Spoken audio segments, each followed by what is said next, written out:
in co-design, co-development, and co-delivery approach.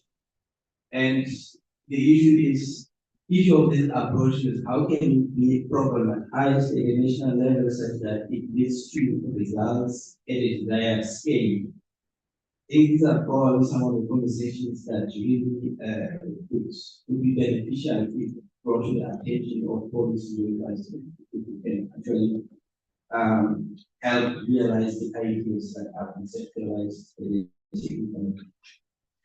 Thank you very much.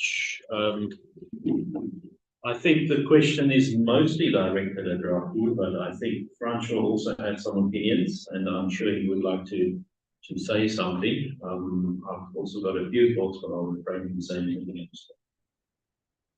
Thanks. So I think that we need a top-down and a bottom-up approach in order to cover all bases. I think that if we put it into policies, then it becomes the law. If it becomes law, then people are acting against the law. If we implement it, if we overcome the challenge of implementing the law.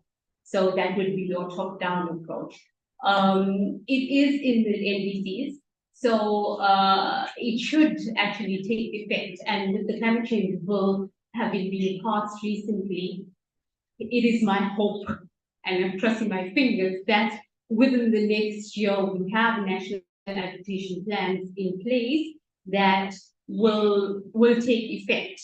I don't know, maybe I'm just wishful thinking. And then the bottom-up approach would be to target all the researchers who are doing transdisciplinary approaches, taking transdisciplinary approaches and transformative approaches in order to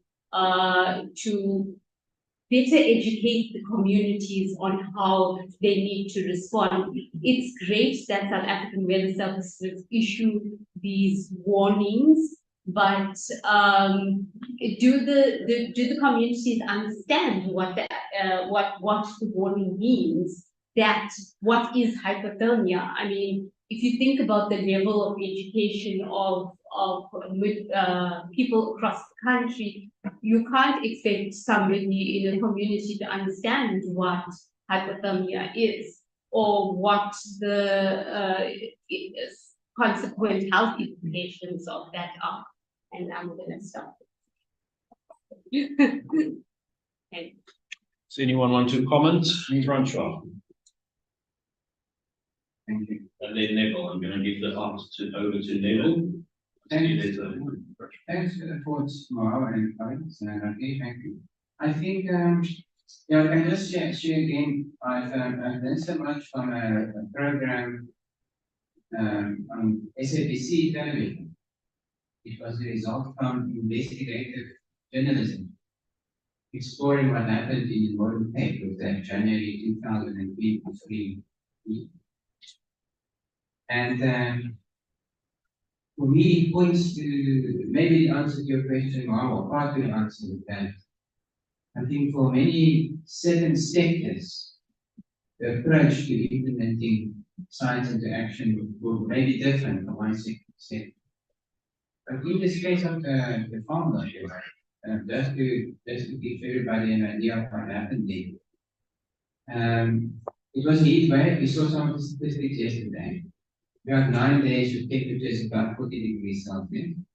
The average temperature in that part of the world is 35 degrees in January.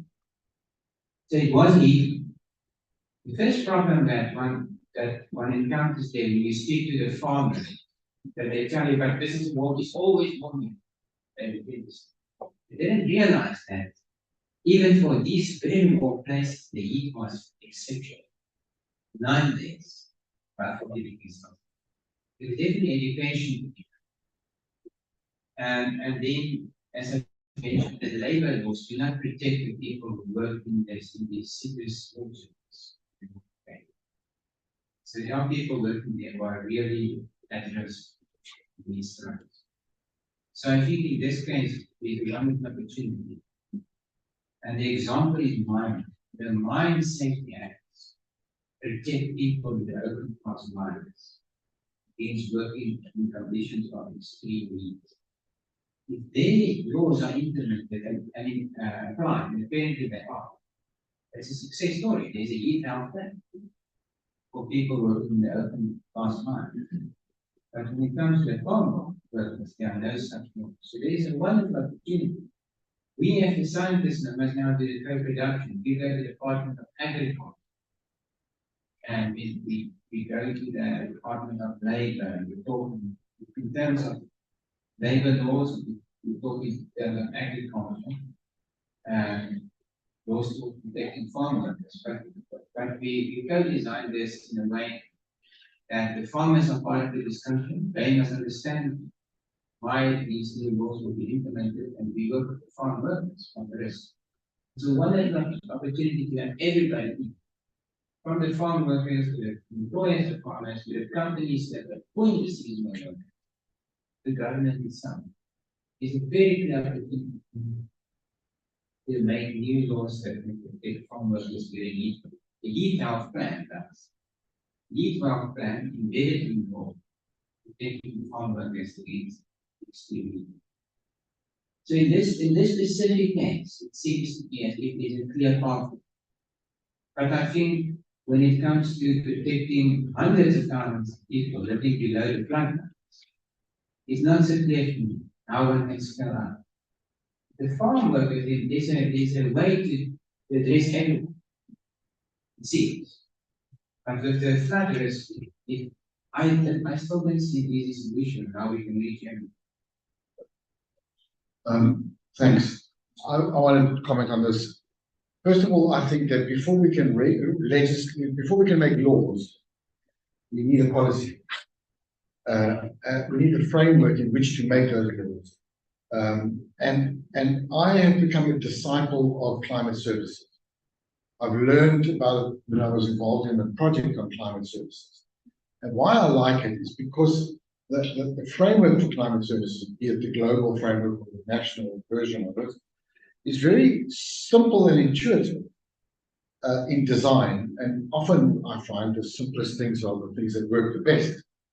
Of course, the devil's in the detail and in the implementation. But what it does provide for Mohammed is both a top-down and a bottom-up process to reach a point at which we can identify effectively in a two-way direction what it is. First of all, the division of labor, as Logan was talking about who does what, okay.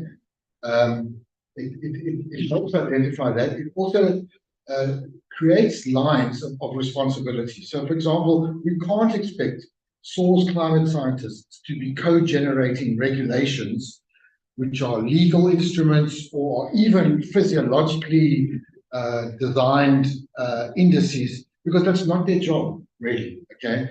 Obviously, we need to find the interface between the different components of climate science, but who is producing the right information for the right people to use? And that, I believe, the climate services framework really does provide.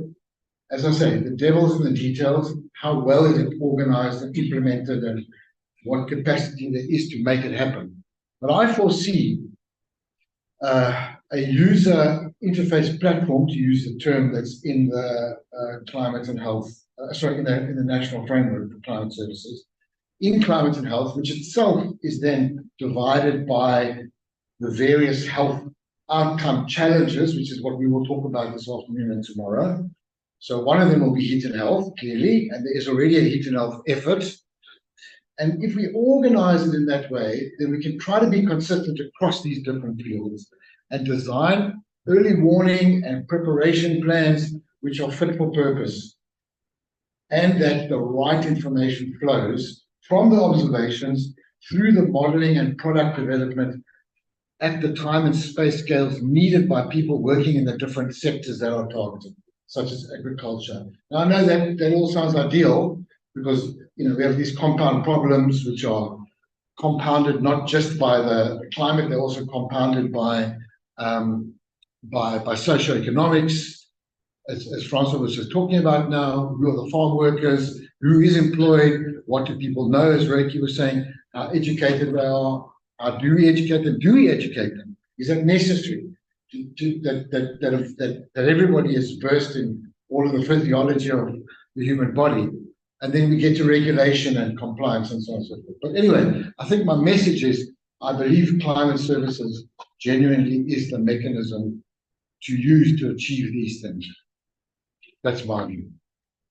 I'm going to leave it here now, and Neville had a few words to say right at the end, and then we're going to have tea until 11 o'clock and talk about extremes. So you made an announcement about the power cable and about the car, right? So first of all, we started off in a bit of a panic this morning. So hello everybody, welcome. Let's reset. The power's back. So we have a slightly extended tea, luckily, so that the AV team and us can get our show back on the road. I just wanted to say that, just to give you an idea of the day, so already we are at tea.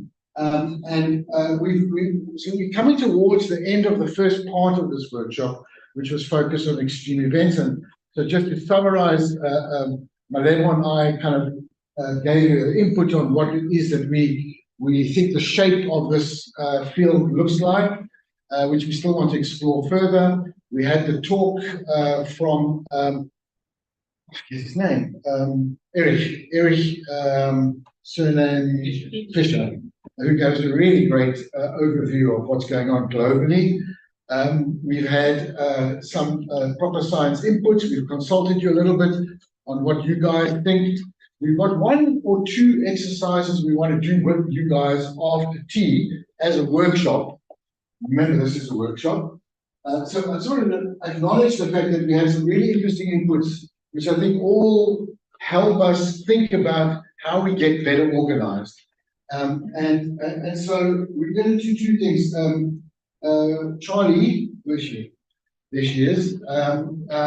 Charlotte is going to help us with the first exercise, which will take up to an hour afterwards. We're going to try and prompt you to think about what we mean when we say extreme events, and try and record that information and see if it helps us think a bit further about how to get better organized. And then the last session might not take an hour, which I'll just give it an hour for, is I'm also going to prompt you to think about this effort we're putting together, this ECRA, and see what we can do with it next year. So I'm going to try and prompt you to think about those. So those are the 2 things we're going to do after tea. And then we'll start the second part of the workshop. After lunch, we'll give you some more input from our survey on the health side, test your thinking, and we'll finish the day with 2 science presentations. And then tomorrow morning, we've got another, and then a couple more exercises. So I thank you all for sticking it out. And I'm very grateful for that. We've got a nice full room today. I think tomorrow we have to go back to the other venue, but I'll tell you about that later. So that's where we are. So thank you all very much. We will try and reset the room while you go and have tea. Okay, thanks. And thank you, Adrian.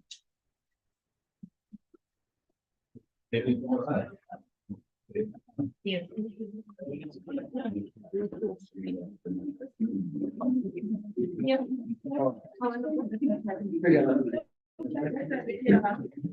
Okay. That's awesome. Okay.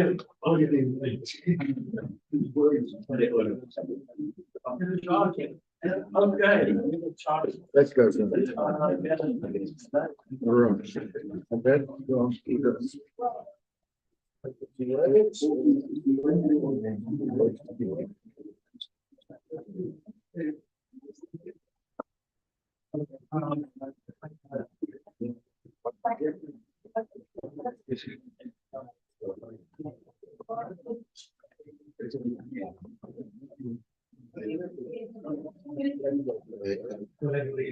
This power. Well done, Reggie. Your notes. Oh. Thanks, Neville.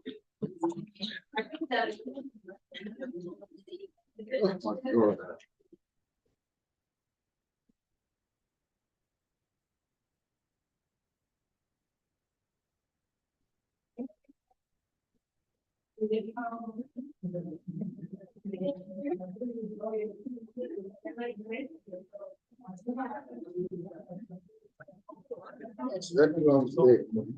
This goes there. Right.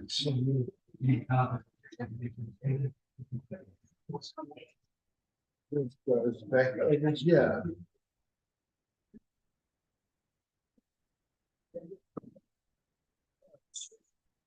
Then this goes over there. Hey, Michael. Stay in Japan. Recommend strongly. I was talking about money. I've actually applied for money for you, so I've got it. So I must just give it to you, then I'll sort it out. All right, I need to take this space back, if I may. It's okay, we just watching the fights. Of the cricket. No, we got both. Of the what? Both. English. Oh. All right. So, Andrew, I put this machine, which is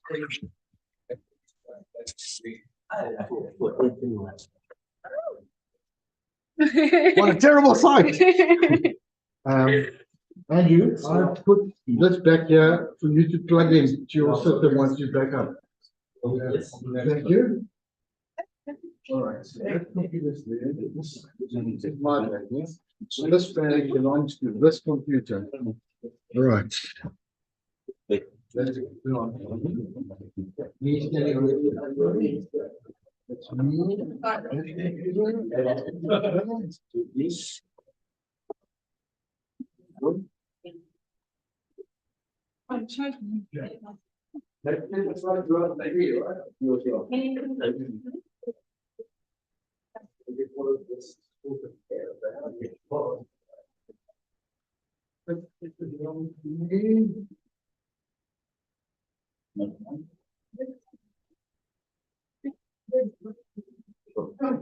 How you doing, Michael?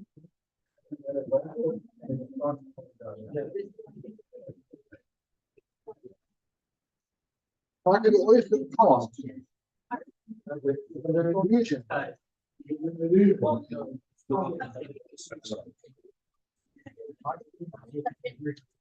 Where do you go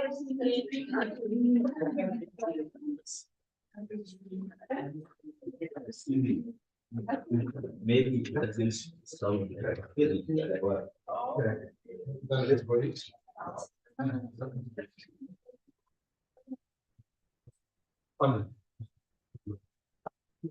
Okay, so that all is my gear.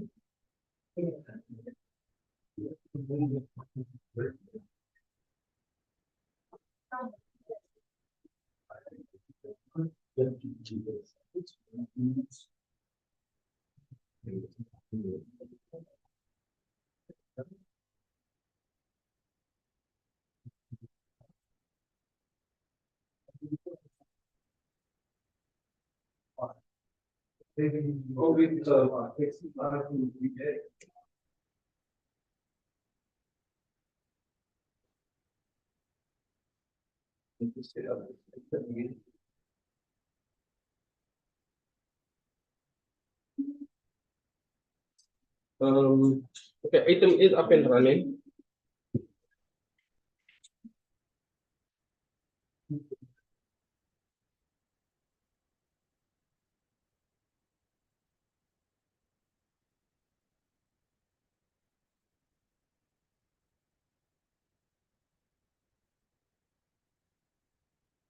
Yeah.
Now leave that one down.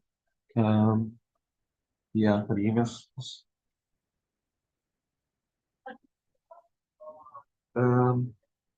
Let's really on one, but why did it show? Oh, it's because this is not showable. Okay. So what is not going? I know, man. You could eat my numbers, what could I give it? I need it. Hmm. Right.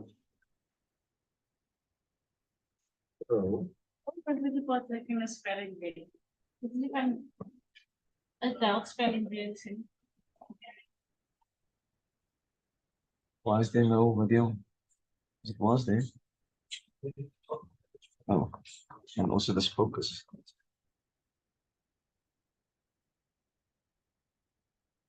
That was fun. Good. Well done, everybody.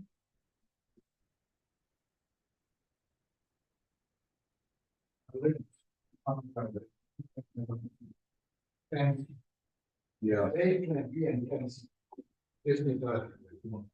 Nip, Yeah, I didn't start it. don't you wanna drop that, please? The, is it? This one is. Okay. Here comes the ice. So this also need to be this also.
One, two, one, two, one, two, one, two, three, four, one, two, two. Yes.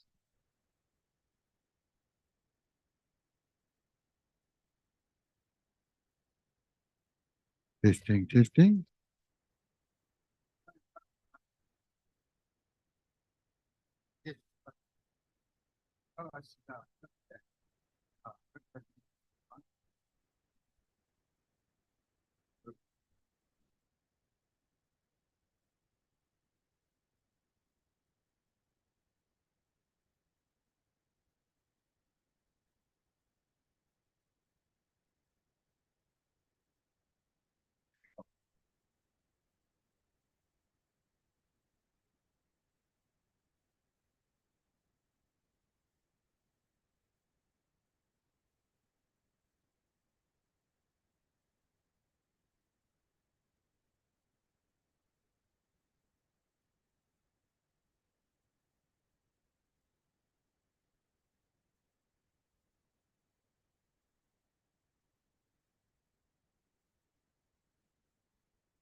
Ja,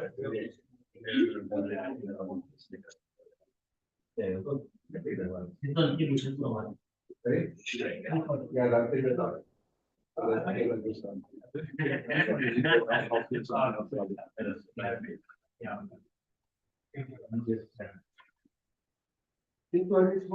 Yeah, that's all.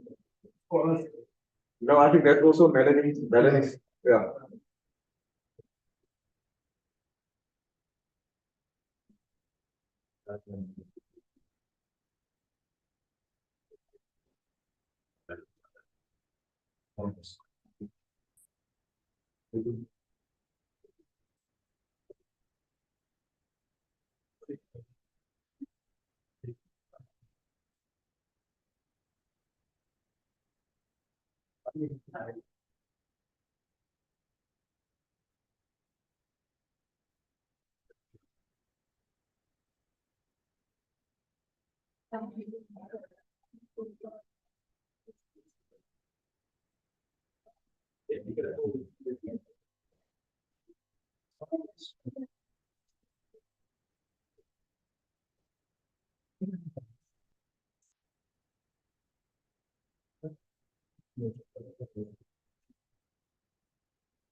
in the room will have their statistical analysis way of doing it. The social scientists would say, no, we need to look at the risk, and there'll be the communities who say, well, what is risk and what is a statistics anyway? That doesn't mean much to me. And so I was looking at some research by Mac Phillips and co-authors in trying to understand how we frame or term events, because this hinders, they say, hinders a lack of coherence in constituting and defining extreme events across many disciplines, both in terms of their causes, attributes, and their impacts. So it's not just a weather thing that we are looking at today. It actually touches a lot of different spheres of society. And if we're not talking the same language, we get lost in translation. So their study proposes bringing clarity to defining and communicating what we mean by an extreme event. And obviously they list those three benefits in trying to grapple with the task of defining what an extreme event is. So we thought it would be very interesting to get your views out of the room in terms of how you see it, or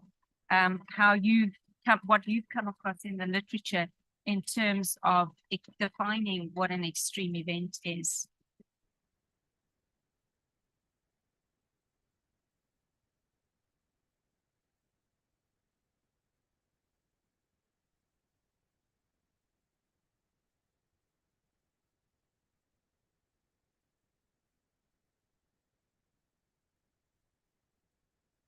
I was maybe in a conservation group of people, and they spoke to me about a disturbance.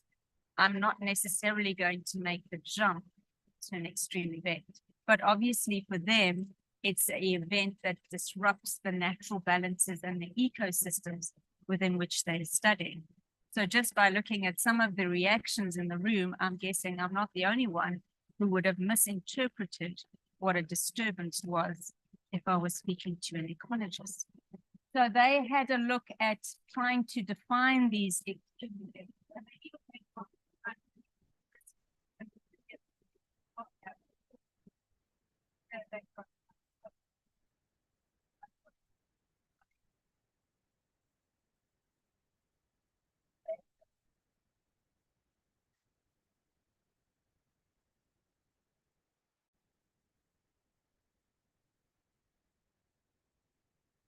What is the impact? And then managing our response, because obviously we need to respond to an extreme event. But then you have the other side of the debate that says, well, a tropical cyclone is still an extreme event, even if it doesn't make landfall. But then there is, what is the risk of that unless you're in a yacht or a boat over the ocean? So there's all these different ways of thinking about extreme events. And so Neville and I came up with a few questions we'd like to pose to you to get you thinking whether this is actually an important thing. Maybe it isn't. Maybe you're sitting there thinking, why do we spend an hour looking at what an extreme event is? But we hope that this would these questions would sort of help in terms of framing not only our research going forward, but also those conversations that we're now trying to open avenues to bring our science closer to communities so that they also understand what we're talking about when we talk about extreme events. So the first question that we'd like you to ponder is, who decides how to define an extreme? So whose role is it? Is it the Weather Service? So we just dump it on them and hope they come up with something really good. Or do we need to have a bit more of an interaction? And then I was thinking about, when do we define an extreme? Before it happens, during it, or afterwards? And are there different phrases that we use to describe that event as it's unfolding? And then, so that's question one. Who decides on how to name it? And do we name it before, during, or after, or all of them? What are the components of defining an extreme climate event? Should an extreme event be classified by risk, impact, both, or others? as I said, there is some school of thought that says risk mustn't come into it because you want to classify these events without the risk and the impact. But in a country such as ours, how do you talk about extreme events without taking that into account? Because that's where a lot of our work is focused on. How do we get that last mile? How do we empower people to act, especially from a weather service perspective? When we issue a warning, how do we reach that last mile? So maybe in your sphere of research, you're thinking, well, I don't need to include risk, but should risk be included somewhere along the value chain in terms of defining these events? And then can we decide that a weather event is extreme for a given sector, or do we need to go to a higher resolution? So do we need to have a look at, you know, the whole marine sector as one group? Or do we have to say, well, extremes are kind of different for different players in the marine economy, our blue economy, which is so important in South Africa, the fishers, the guys that go out to fish for livelihood, do they need to have the same definition of an extreme event as your big commercial fishers? Is there a different focus on defining extremes for the different sectors in, say, the marine, or do we just clump marine altogether, clump transport altogether? How does that play out? And do we even need to think about these resolutions? Should the definition of an extreme event vary with hazards? So we've learned a lot about the droughts and the floods and the fires, and so is it something that we do statistically and they all fit into the one basket and it's above the 95th percentile and we go home? Or is it something that we have to look at and say, well, extreme events by their definition and their language we use differ when we're talking about different events? And then most importantly, how do we account for socio-geographical, spatial, temporal, or other forms of inhomogeneity in identifying these risks? Or like I've said before, if you've said that that's not important at where you are in the value chain, maybe you don't need to just, you know, even look at that. But I think for some of us, that's a very important thing that we need to unpack. And then again, how we need to look at compound events. We heard a lot about that yesterday morning in the opening lecture about what happens when you get two events that maybe are not extreme in themselves, but you put them together and they actually cause more havoc than one of those in an extreme sense. So how do you then allocate an extreme event title, matrix, whatever you want to do, to compound events? So we just thought that this would liven up the debate about how we communicate, explain our science, interact with one another in ways that bridge that communication gap. So we were thinking in the workshop to think about these questions for a few minutes yourself and think, do I have an opinion? Do I have a strong opinion on this? Or does it not really matter as long as, you know, we say fire, fire, and everyone runs out the room? Is there a need to quantify and frame our extreme events to the degree that Neville and I are asking you to have a look at? Or is there another way that maybe we can frame the definition of extreme events? So we'd just like you to take a few minutes just to think about that. And then maybe you'd like to speak to the person next to you, or maybe somebody you've never spoken to at the conference. You thought, you know, I really need to get to speak to that person, and you'd like to move across the room and go and chat to them and see, especially if they're in a different sphere of the value chain, go and have a look at how they're seeing things. And then if time allows, Neville, we'll make the group a bit bigger and see if we can share. And it would really be good if you could, as I say, chat with people who may be in different parts of the value chain. So a social scientist focus with maybe a pure physics kind of person, that type of thing. And then we're hoping to get some report back and generate some debate. And then what we would really like is at the end, some time in the week when you've had time to mull it over, if you'd like to email, I've given you my email address, your responses to these questions in the week. That would be most helpful. And then Neville and I can digest it and maybe come up with some conclusions from our discussions. Do you want to add anything? Just to say, so, I mean, this is important for us because we want to be able to make sure that the organization of our work is relevant. And so really we do want to use this input, but please put some thought into it.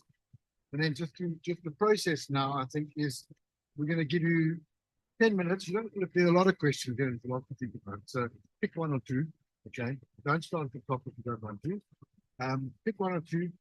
Think about what your answer would be. Write it down on a piece of paper or in a little notepad that you have.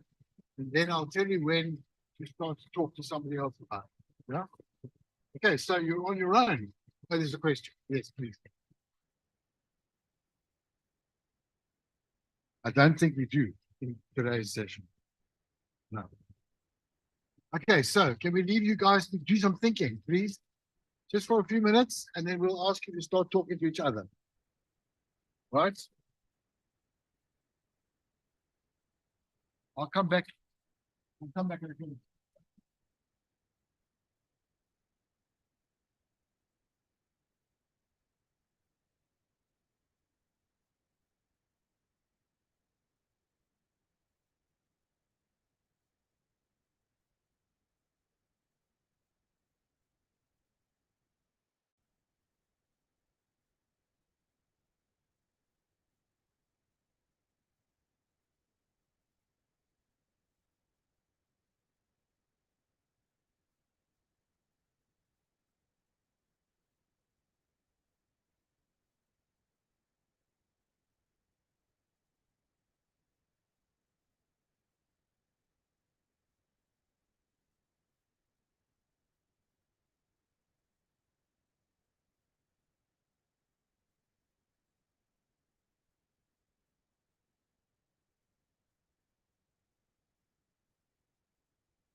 You have to earn your lunch. So you might get called up to speak. You better be prepared.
Hey, if you've got some answers or you thought about this enough, then please find somebody.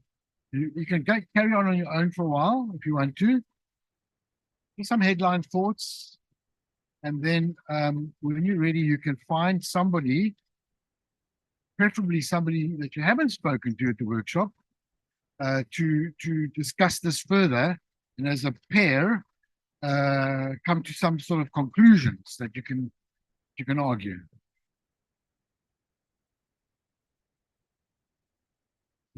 Yeah, it's 20 past now, so I'm going to let you guys talk to each other until 11:30.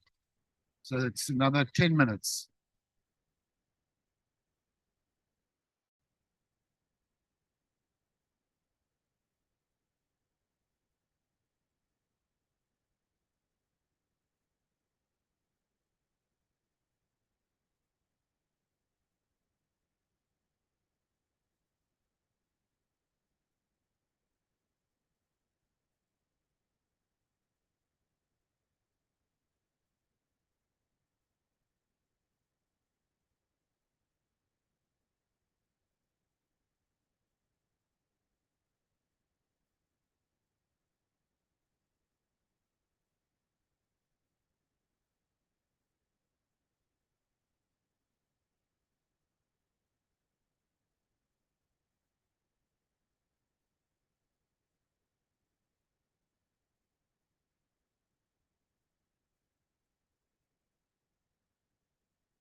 Okay, we're going to give you a few more minutes to tidy up your thinking. You see there are groups that have coalesced, and then we're going to go around from group to group and get your inputs.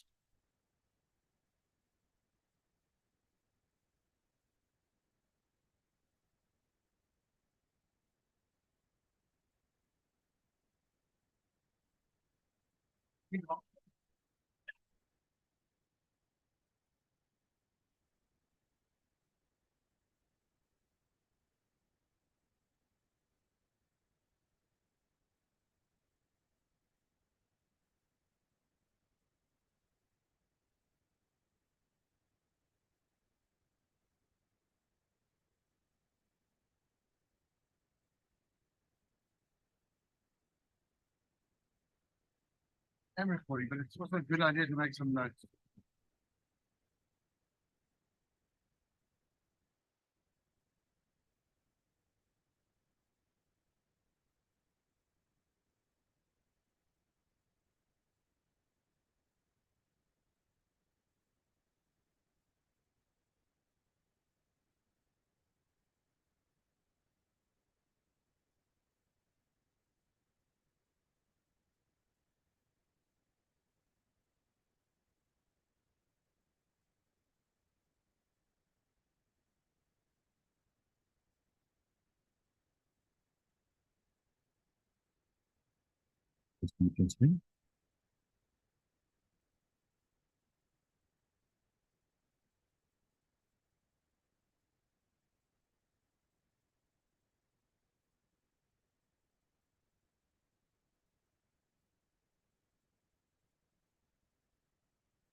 Thank you.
Okay, folks. In 1 minute, I want to ask you to cease your discussions.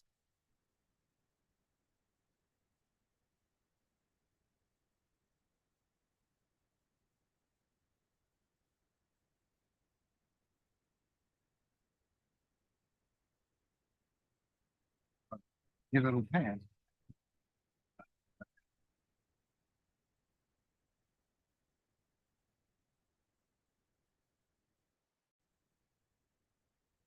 All right. Okay. Can I ask for all of your attention to the board? You can all face forward and hold on for a second. So it's been interesting watching some of the conversation here. Some of us, in particular, AJ, walking out with a frown. He always says to me, "Have you read Hob Day? Have you read Hob Day?" That's his response whenever I ask the question about what really is an extreme event. And I'll preface the conversation by just giving an illustration of, apologies to those that have heard this before, but we work in Cape Town City Port, and we have a project looking at the impact of extreme wind on the operations of a port, which has a big knock-on effect on the economy of the Western Cape. And when the wind is blowing above a threshold of a particular safety standard for the the rubber-tied gantries or the cranes, they have to cease operation. And they have to define that threshold, both in terms of wind speed, but also the duration of the gusts and how many gusts happen in a particular period of time. But statistically, that may not be fallout as an extreme event in a statistical sense, but it certainly is an operational extreme for them. And so this has prompted our thinking about, like, well, what do we mean and who decides, for example. So that's kind of why we've come to this point. So the other questions, I'm not sure if you worked through them from 1 to 6 or you started from 6 to 1, but let's have a go. I'm going to ask anyone who wants to volunteer to tackle question 1 for us to please raise their hand and start the conversation.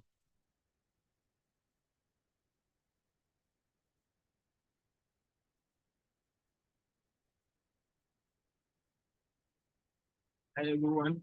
What we have agreed here is that South African Weather Service should be the one to decide what is an extreme event, and this should be done during the assessment.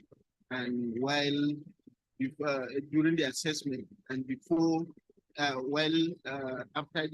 making the assessment, other partners like the National Disaster Management or during the impact should be the one to decide.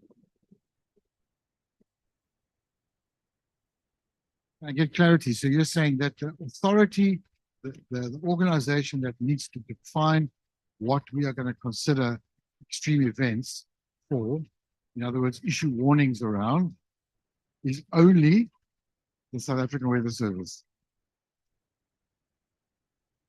Is that, no, that's, I'm entitled to say what you think. I'm just testing that my understanding. It's maybe for clarity of purpose and in order not to create a lot of chaos, because we know that there are other institutions which are doing modeling who are also trying to define what is an extreme event. We say during the assessment, South African Weather Service, which has the mandate to do such kind of work, should be the only one to do that. Well, yeah. Again, just to put in other words to make sure I've got it right, is that you're saying during an actual event, right? So, for example, a storm, a cut-off low in the Western Cape, for example, during that event, it's the South African Weather Service that needs to make that declaration. Also before. So they have to decide, okay, whether it is going to be an extreme event. Okay, and I want to also just be clear that we're distinguishing between the defining of an extreme event versus the issuing of a warning of an extreme event. That's a distinction I want to make. Okay, let's start with that. Let's have some other views on this one. Okay, me and my team, what we decided on is that firstly, we asked ourselves, what is an extreme event? So extreme event, we agree that it's an event that is not normal. So now the question is that who defines what is not a normal event?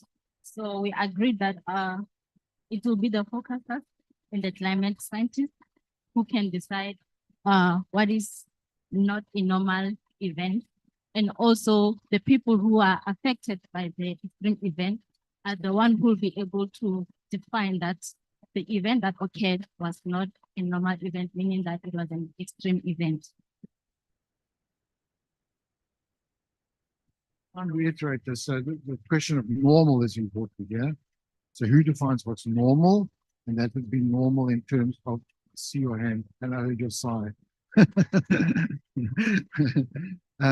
I see a normal meaning, so that means that they will define it in terms of a departure from normal / average, okay? And that you're also saying that people who are impacted will also contribute to defining what we mean as a departure from normal from their experience. Okay, so remember, I guess we didn't say this explicitly, Charlie, which is that we're looking for definitions definitions as opposed to operational processes. We haven't made that very clear, but perhaps they are interrelated. I see a hand there, and then we'll come to you.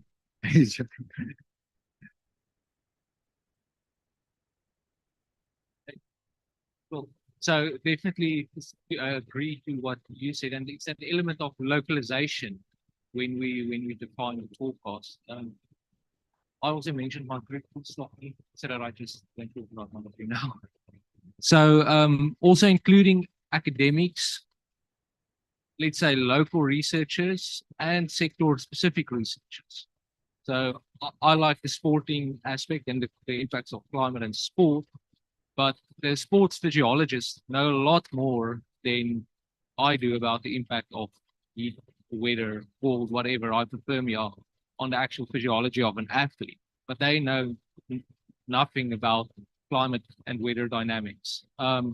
So yeah, so also bringing specialized academics in certain fields into the definition. Okay, so that also does talk a little bit to point number 3, which is whether it's sector specific or not, and perhaps people from the sector need to be putting input there. AJ. Thank you, Neville. Yeah, sorry, I do get a bit agitated when I listen to people trying to define what extreme events are. I've been working on extreme events for the last 5 or 6, 7 years or so.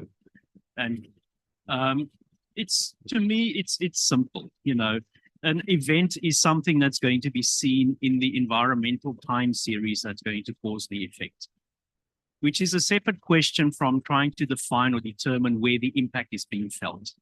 But I think from a modeling point of view, from a forecasting point of view, from a prediction point of view, or simply reporting the daily weather on any particular day in time, it's fairly easy to know what the temperature is on a day, right? It's very easily measurable.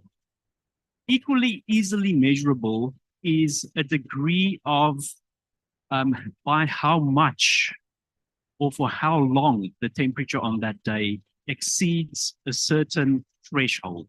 What the threshold is going to be dependent or subjectively experienced by athletes, by the transport system, by the winds in the harbor, by port operations, by the health sector, by people plucking fruit and so on. That's a separate question entirely.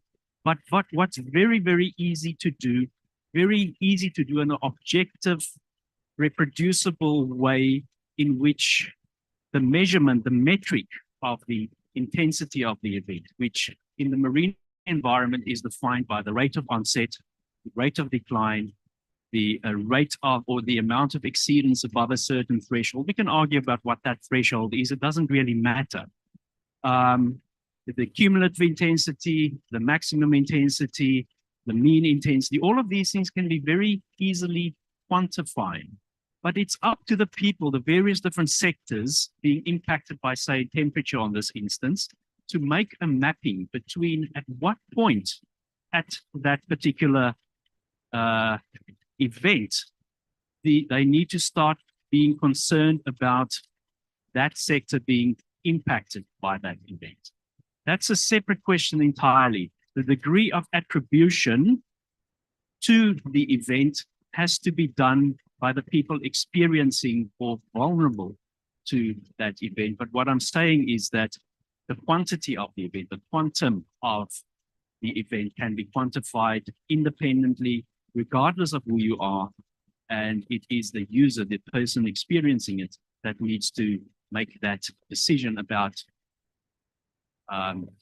X degrees of mean intensity. At that point, we're going to have to start to worry about it becoming relevant to me.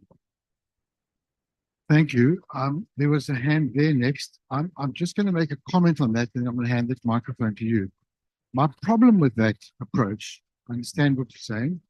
Loath be I to disagree with you, but what if the threshold of impact on my activity, my livelihood, let's say I'm an apple farmer, and the damage in a particular month from a rainstorm on the blossoms on my tree occurs at 80% of your threshold. And now I haven't got a warning. Not that I could do anything about it, but the point is who's defining.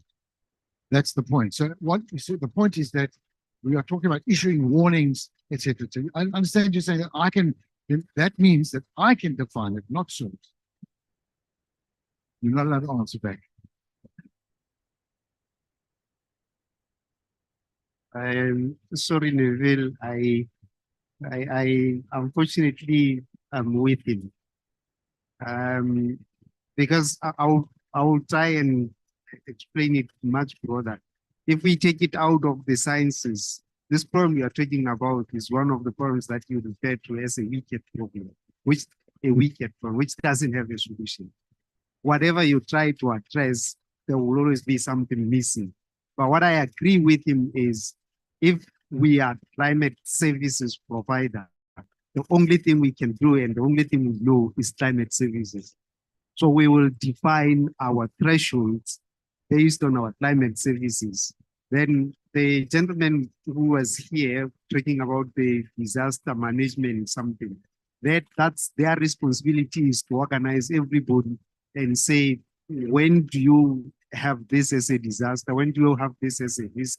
Then as the climate services, the only thing we can do is to say, based on all these thresholds that all these people have mentioned, it looks like we have to start communicating and sending out a warning when the temperature is 25 degrees Celsius, even though for us, it hasn't reached the threshold of us treating it as an extreme. But because somebody else regards it important, so we start communicating when it is 25 degrees, then it remains the responsibility of the individual sectors to say, now I have to keep in touch with the weather service to find out how is the weather? Is it continuing warming up or like that? That's our take. I just want to say, I'm going to bite into the time of the next session because I think there's less to talk about the next session, which is meant to start at 12, so I'll let it run. Again, I'm not going to editorialize. Let's go.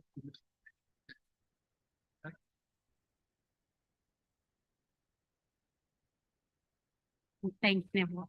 Prof. Engelbrecht would have just thought that I looked back at him because all of these things have been defined already. I just think, I don't know if you agree, Prof, that, it's like opening up a can of worms without trying to redefine what an extreme event is. And it's really, really opening up a can of worms. Okay, Mohammed?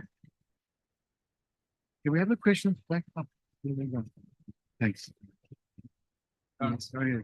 Thanks. I would like to reflect on the question apart from an angle of project that I'm involved in the energy sector, where sometimes even though there are already existing indices for defining climate extremes, we find the need to go back to the drawing board and tailor indices so that they talk to climate extremes that are specific to specific components of the technology. And here you realize that the knowledge of what we define as an extreme does not really lie with one group of expertise.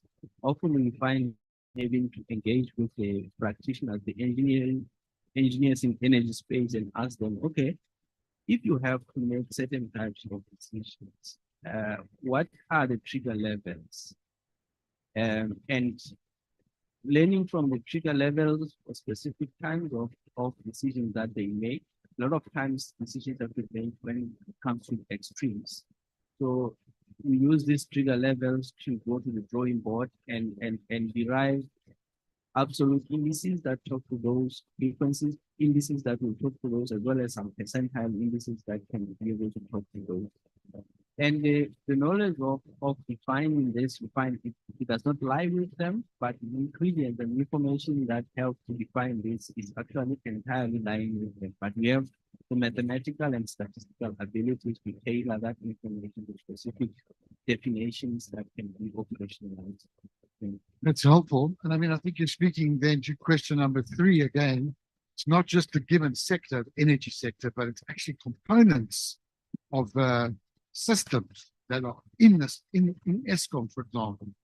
You know, power lines versus, I don't know, wet, cold, whatever the case may be. So that's an important point. Logan and then Francois.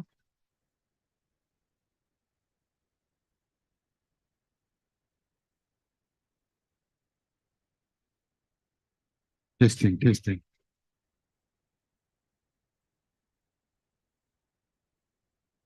Thanks, Eugene. Now, I agree with you. It's been defined already. See, we have different expert groups defining, elements that impacts or that affects them directly. In this case, the climate scientists, well, they come up with their expert knowledge. That's an expert group. But whatever happened, there is only one source that is going to issue the warning, should be in the country. And that is the Disaster Risk Management Center. Whether it is a heat wave or a flood alert, whatever it is, your nerve center is a command. And the head of the command center in South Africa is the president. In the country, you have provincial different commanders, but in the country, it's the president. He is the head of the command center. So what I am saying is, according to the Disaster Management Act 57 of 2002, there are definitions there. And to put that into operation, we have the Disaster Management Framework of 2005, which defines what is extreme events. Obviously, the expert will define it, and that definition will be included in that act, so that there is a common understanding of the threshold, say, for example, every sector.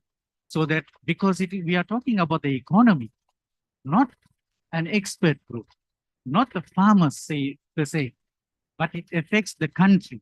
And for that warning of an extreme event, be it hot or cold, must come from a center. So what I'm talking about is policy development. So my suggestion would be that we feed into the definition that is common here. You submit to the Disaster Risk Management Center for inclusion in the Act. Good.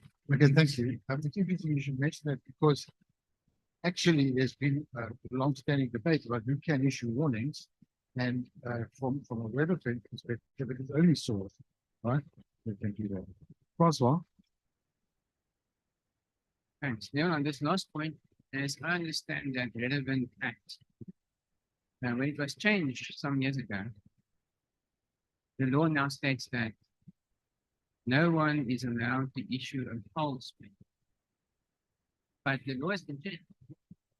As I understand it, it is not now allowed for anybody to issue a weather warning, as long as you don't issue it purposely. It's interesting how the law has been changed some years. But of course, it's a huge responsibility to issue a weather warning. The source is protected by law in issuing warnings. I don't think it's a very good idea to take on responsibility to issue weather warnings if you're not a weather service. But just saying, strictly speaking, it's not wrong. If I see a tropical cyclone heading to a Richards Bay and weather service is not saying anything, I'm certainly going to raise them up. But of course, the weather service will see it happening. In terms of this idea around normal events versus extremes, I think it is true that most of the weather warnings are issued for events that are statistically rare. But I don't think in future that remains valid. For example, if we look at the current definition of heat waves, on the low mitigation futures in the second half of this century, every day is a heat wave. Is a heat wave day in some parts of the world. So I don't think they should be defined anymore in terms of what was normal. That's changing. So I would say, I think I think it's indeed is any event that is potentially hazardous or damaging to any component of the Earth. Thank you. I think that means you're on my side. Uh, I'm very disappointed in all of you. So look, so that is it's really interesting for me to hear this. I mean, I think that this is just again me speaking, and I'm editorializing, and Charlie, please editorialize as well if you'd like to. But I guess what concerns me about some of the classic warnings, extreme wind, extreme rain, extreme waves, is that statistical definition might be the dangers of impact on, say, major infrastructure. Roads might wash away, trees might, roofs might blow off, people might capsize in their boats if they go out. And there are warnings, you hear them all the time. But I'm worried about the statistical impacts, and I don't know if those are so. And I take your point that it's really as a fisher person, as a fisher, my responsibility to know what level of weather departure is dangerous to me. It's not SAW's responsibility.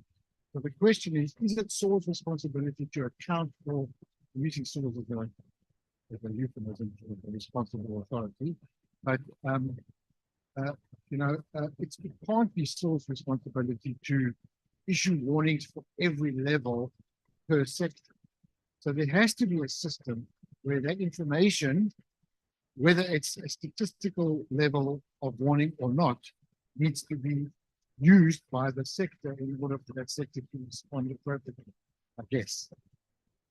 I want to go to this other question and just see if there's anyone who has got something to say about what components, the previous debate aside, but whether there are any other additional components that you think should go into defining it. For example, should it be classified by risk or by impact or both or not at all? Anyone have a view on that one? Could risk come into it?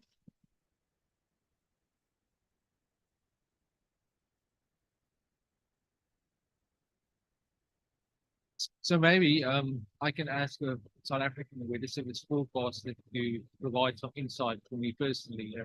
But when we look at the risk table that's currently being used as a prediction, so we have, in fact, we've looked at our impact and likelihood, the y-axis, impact, and the x-axis.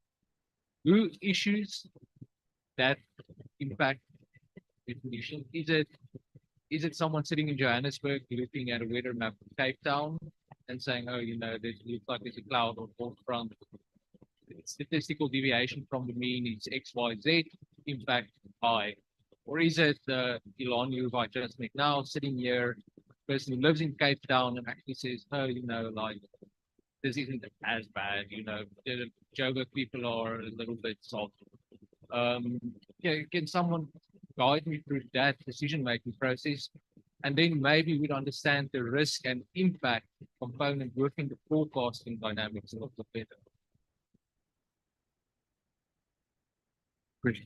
better. Before someone answers that question, I just want to point out that those warnings that you're just speaking about now, I do believe are given by hazard, right? So we heard this today and yesterday, and I think on the first day, we heard that in certain events, the warnings have been issued and the warnings were effective. I think in the Durban incident last year, there was quite a lot of noise in the press about whether the warning was issued, and in fact it was issued, right? Wasn't it? Like one nod and one shake. And that's an interesting point. But be that as it may, I assume, and I've heard this all the time, the risk of runaway fires, the risk of heavy seas to ships and shipping, for example. So in a sense, it is done by hazard, potentially mostly the acute hazards, such as fire, runaway fires, and floods. drought, obviously different animal, because it's an evolving risk. But I guess the question that you're asking is, what is the process in evaluating the position on that matrix, right? That's really the process. Does someone from SAWS want to just help us understand how that works? Thanks very much for the question. So in order to clarify, we are collaborating with disaster management in terms of our warnings. So it's not just our warnings, it's actually a combination. So it's a warning from the Disaster Management Center and from the South African Weather Service. So our warning system has been changed in the last couple of years. Most of you can remember we had a special weather advisory, a watch, and a warning. So recently we moved to impact-based forecasting. So it is done from the UK Met Office. We had collaboration. So we had a team set up in order to develop this new warning system to be tailored for impact-based forecasting. So the framework is from the UK Met Office that they used. So in the UK Met Office, they only use yellow, orange, and red, where the South African Weather Service uses levels. So we've realized that for the public sector, they understand levels better for South Africa compared to what they do in the UK. So if you think of the levels going up, so you saw the matrix of the likelihood and the impacts. So impacts is from minor, minimal, minor, significant, and severe. So you have green colors in that as well. So it doesn't necessarily mean that if it's in the green. For example, if you look at level 1, it is a medium likelihood for minor impacts to it. So meaning if you had a low likelihood of minor impacts to occur, it would have been green. So it doesn't necessarily mean that there's not going to be impacts, but it's just low likelihood that it will occur. And that's where our weather forecasts are important, because the public do get it. So they know, okay, generally if we're going to get just a normal cold front, you are expecting some cooling on the roads. And that's where the education also comes in from the South African Weather Service to create a weather smart nation. But one thing I want to say in terms of the decision making of where do we go now? So we as meteorologists are trained in order to expect or to know what we can expect from a certain weather system. Timing is important as well. A weather system in the beginning of our winter season is not necessarily going to have the same amount of impacts compared to the September cold front that we had. We had that same cold front maybe at the beginning of the winter, impacts would not have been as high. So we take all of this into account. Something like sensitivities. Do we have a sonar event happening? Is there elections taking place? Do we have a big event happening? That will up your impacts that you expect from that specific weather system. Now, when we see the potential for warning, we do a weekly outlook as well. So every Monday, we send out an outlook for our disaster management, and they know what the weather is going to be for this week. So if there's nothing happening, we say it's fine. But if we see the potential for a warning over the weekend, they're already aware of it. But we don't issue it yet for the public, because it's, especially if you have uncertainty in terms of that weather system. Now, for example, if we get closer to the time, we will then decide amongst us as meteorologists and together as a regional office and head office on what are we going to go for. So, for example, if we go now for a level 2 warning, we will discuss it and then also take that to disaster management in the Western Cape and then get their opinion about it as well. Should we rather up it the level or just keep it as it is? So that's why I'm saying the collaboration with disaster management is very important. And after each event, we get feedback. So we get feedback, did it occur, the impacts that we forecasted, And then we evaluate our warnings in order to say, okay, but there was actually more mudslides this. So why? So next time we'll mention it. If we didn't, for example, put it on the top. So it's a constant feedback process that's taking place in order to tailor or to increase the accuracy of our weather warnings. That is, so it falls out of the matrix that you've explained nicely. And then whether or not it's going to be an increased likelihood is determined by a weather model, right? It's a forecast model which says that we're going to have a departure in rainfall with a certain degree of certainty Thursday between these times. And that will determine the likelihood. And then the impact, I guess, is an experiential thing. We know what happens when it rains. And so that, in a sense, is a sliding scale, which may or may not reach a statistical threshold. In other words, it might be sub-statistical, but you can say, well, we're expecting heavy rain or extremely heavy rain, and it's coming out orange or red. And that does go, in a way, to answering the question about how to compensate for the non-statistical definition. So operationally, in a sense, that is accountable. I was going to ask about components still, if there are still any points on component or any follow-up points on this, and then any components. And then I wanted to ask one more before we finish this. I want to get to the heterogeneity issue. This is here from you briefly, Logan. Thanks. I think the statement made was critical because the relationship between you guys in the weather center and disaster management, because that's the head of disseminating information. So what would happen after what you have just discussed? The National Disaster Management Center now would communicate to a locality, for example, in a province. And then if the plans are in place and the center has got effective management teams, that teams will be on standby for fire or flood or whatever the event is. So that's the process, just to fill in the gaps. You know, I can give you a real example of that. And there's a market down the road, an open-air market from where I live in Riesenberg. And on several occasions, they have cancelled, the city has cancelled the market because of the risk of wind blowing away the little dwellings. We have two hands here, and then I want to move on a bit, and then we need to move to the next last section. Thanks. Thank you. So the grid that you're looking at is a risk assessment plot, and South African Weather Services is part of the WM core, and they changed from and reminded of when it changed the topic, what the weather will be to what the weather will do. That's why they have that that structure in that.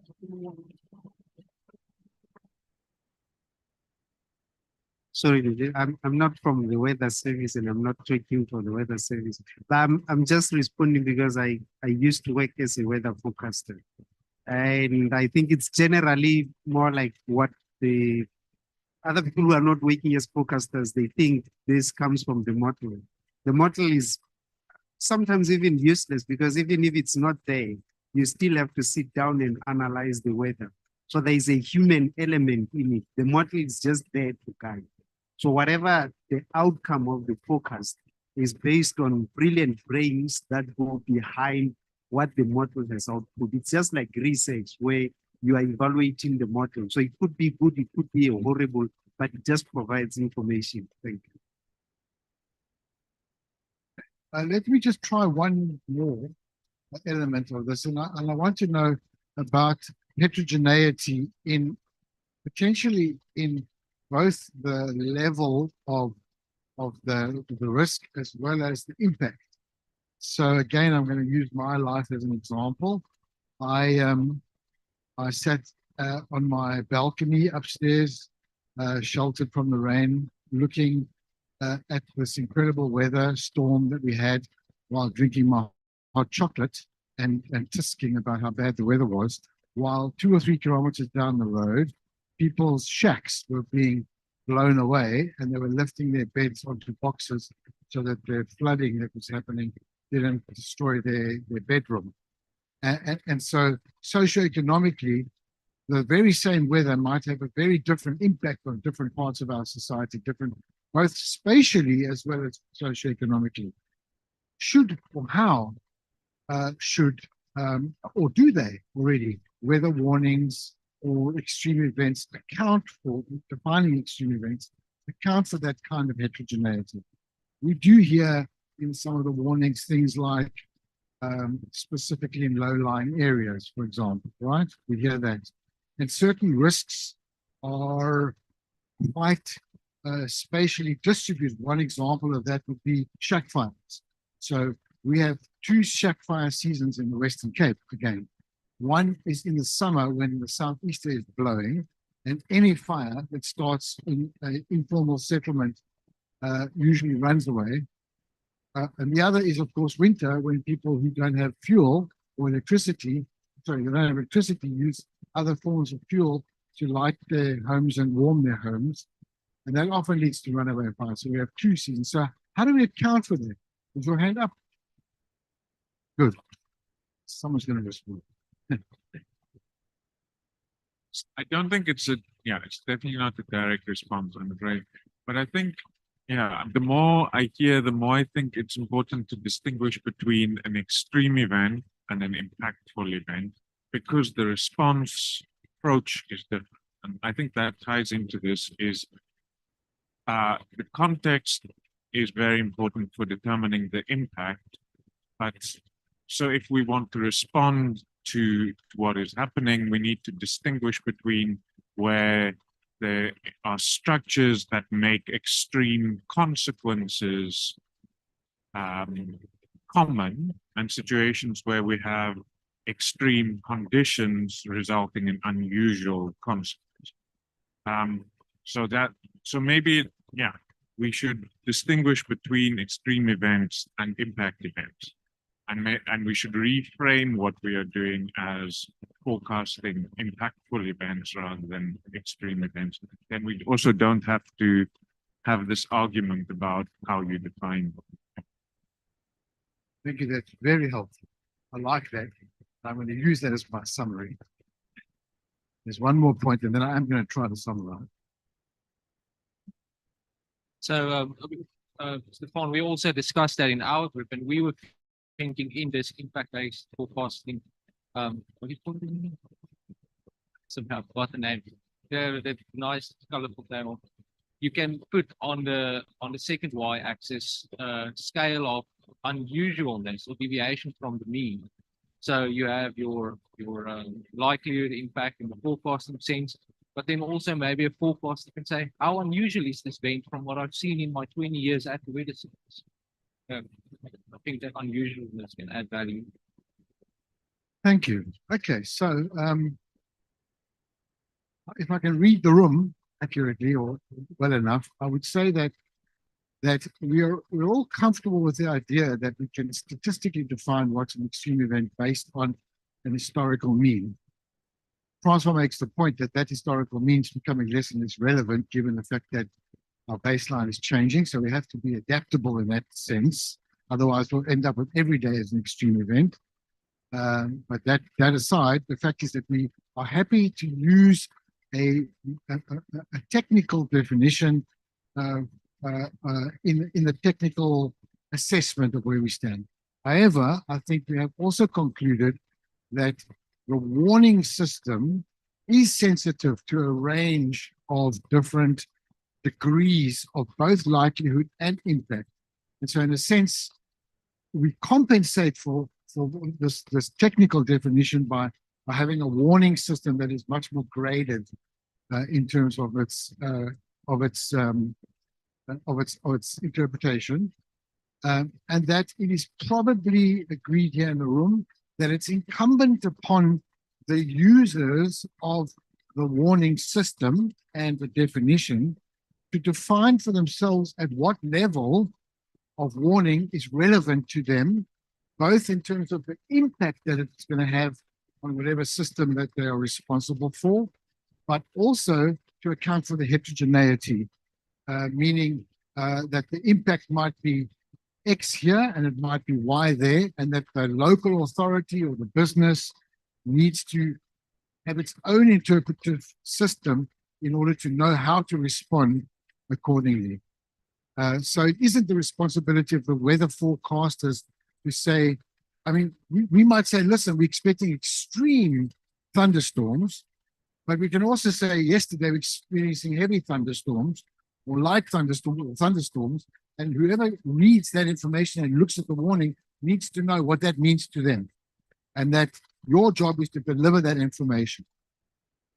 I think that's pretty much where we ended up. Would everyone agree? Any misinterpretations? Any additional points there? All right, well, no. Your hand was just in time.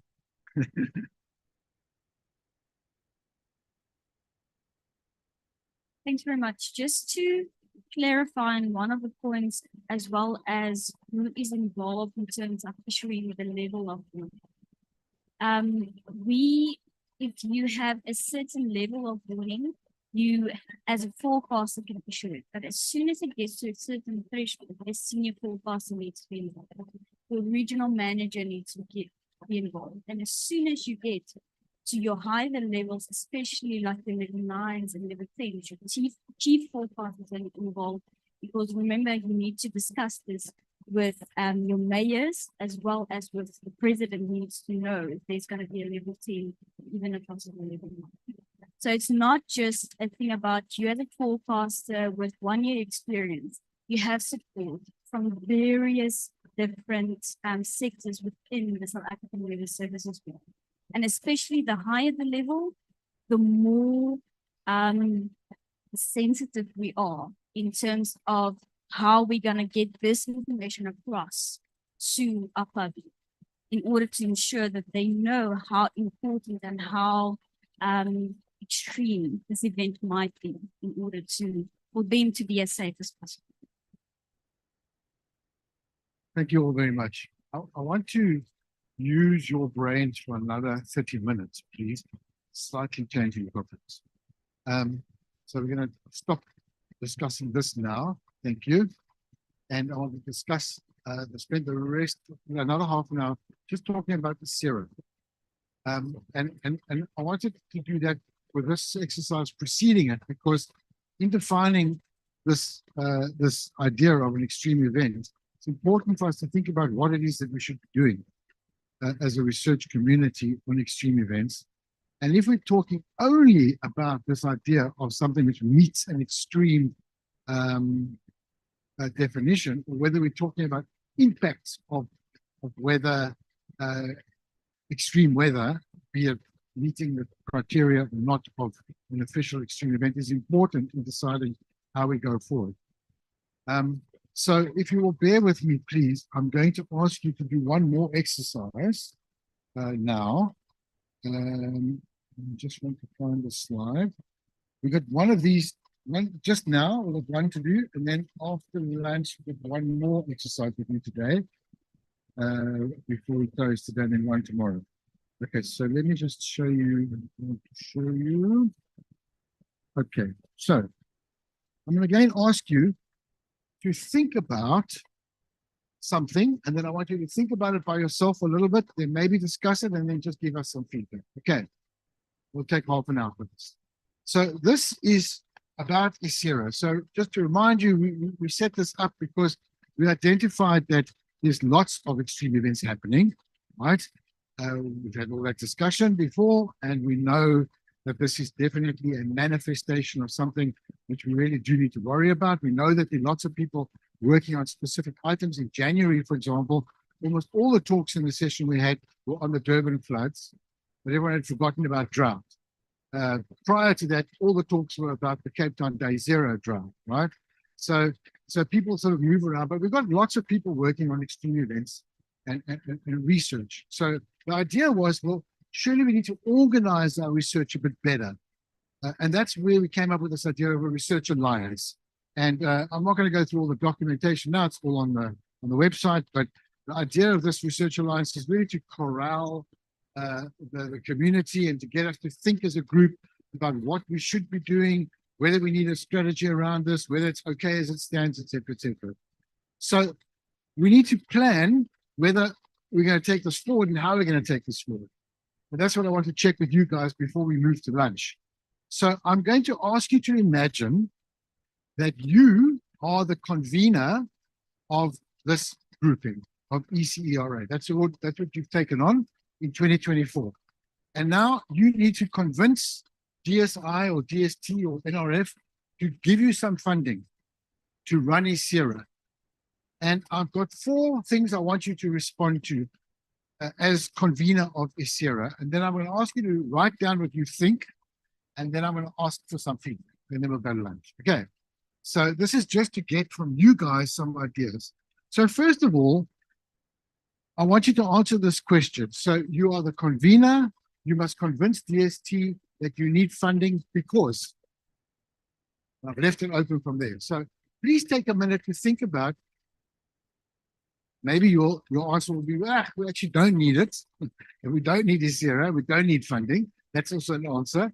But if indeed you do believe that we do need to get organized and we need some funding, please tell me what you would say to Imran Patel at DSI about the fact that you want R1 million in 2024 to run some activities. So why do you need this? So just, I'll give you a minute or two to think about why we need to do this.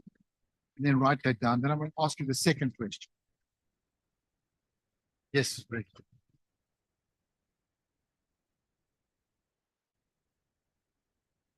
But we already have a national adaptation, climate change adaptation strategy, a research agenda. Why? I know what that contains. This is a focus on extreme events and specifically. So the question is, why do we need money? What is your justification? Is it necessary? And what's your rationale in a sentence? We need it because. Okay, so just think about that. Give you another minute to think about why it is that you need this.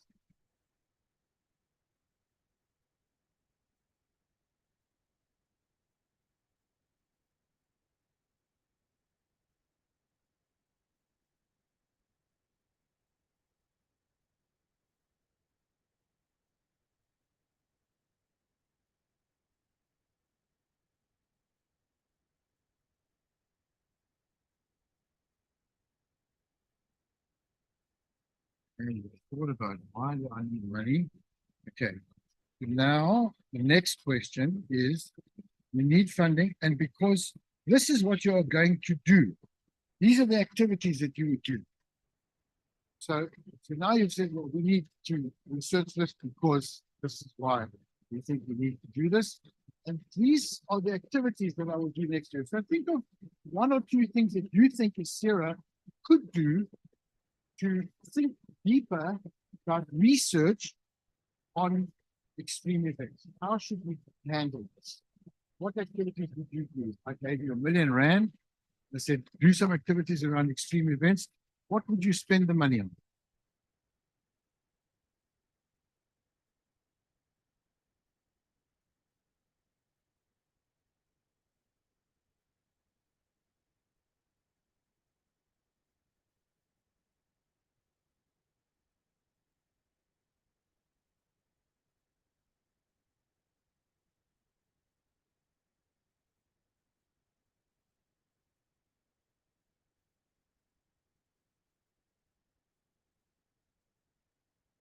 Think of 1 or 2 events or activities, 1 or 2 activities that you might want to do to help with organizing research around extreme. And this can be anything on any scale. It could be local, it could be national, it could be international.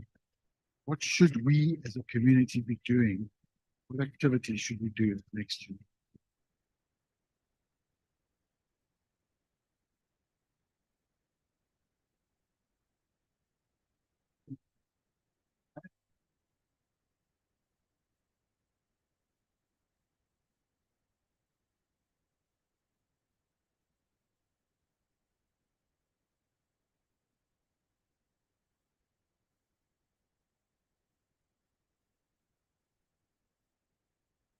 I'm going to put up the next question because it's kind of, I think it's probably also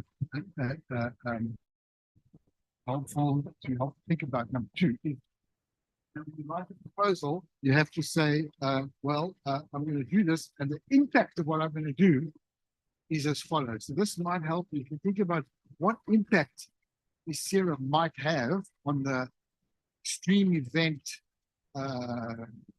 discipline, if there's such a thing. What impact would the work that we do have? And this might also help you define what activity we want. So if you do an activity, what difference is it going to make? How's it going to shift the needle? So again, this is in your proposal to DSI for the, it's just gone up to 5 million. It was 1 million just now it's 5 million. You're asking for 5 million rand, and you want to say, well, we need this because of these reasons, and we are going to do these activities, and it's going to have this impact on South Africa. And you can think about potentially some of the previous extreme events that have occurred in the last while, and maybe there is something in there that will inspire your thinking. And I have one more question after this, just to add to your story.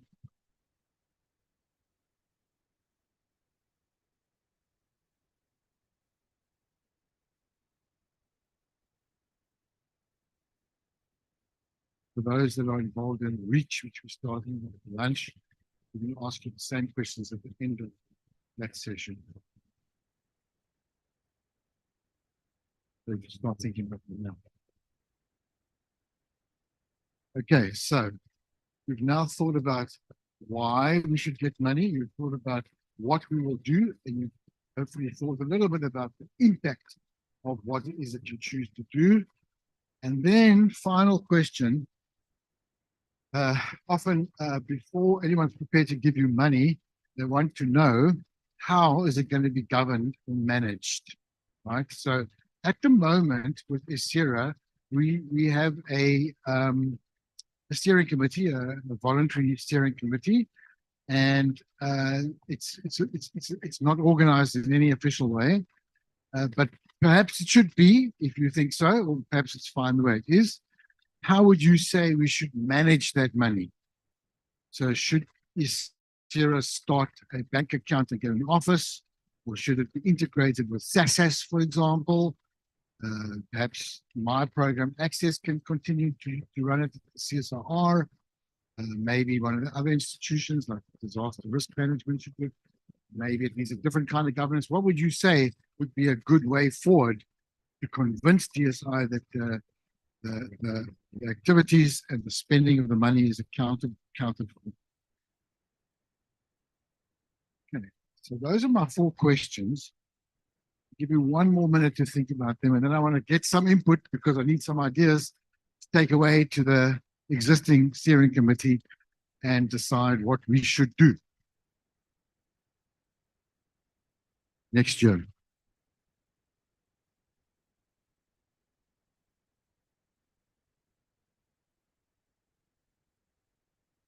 Maybe Reiki's got a point. Maybe the plan already exists in the form of the adaptation strategy, and we don't need to do anything with it. On the other hand, maybe this is a very specific domain that requires attention, and we feel different. Okay.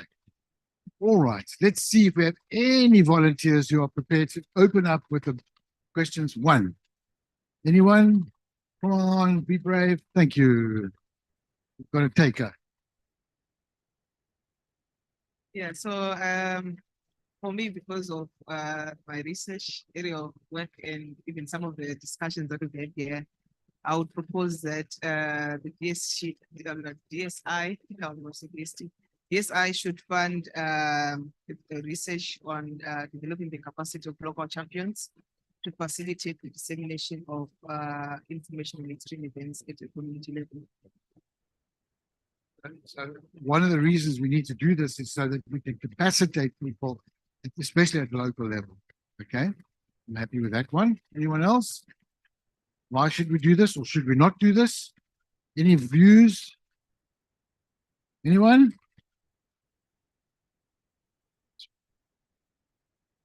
I think there's a need for more collaborative work across disciplines and between institutions. We're quite siloed in the way we're doing things, and productivity and impact and uptake of the research we do could be much greater if there was coordination between us.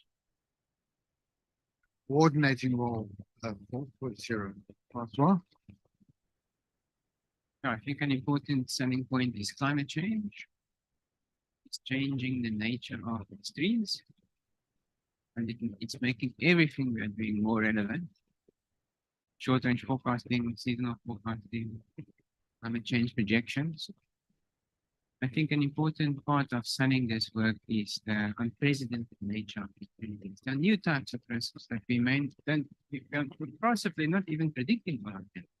We don't even know what they all are. So there's a huge important research gap about understanding unprecedented events of the next 10 to 20 years. And that should convince most funding organizations, I think, to take a look at such a proposal. At our institute, we're in fact now having good funding in the space of climate change tipping points and the unprecedented events they may bring. And there's a huge scope of research for this in Africa. Okay. Right, I'm going to come back that way. Let's just have Logan.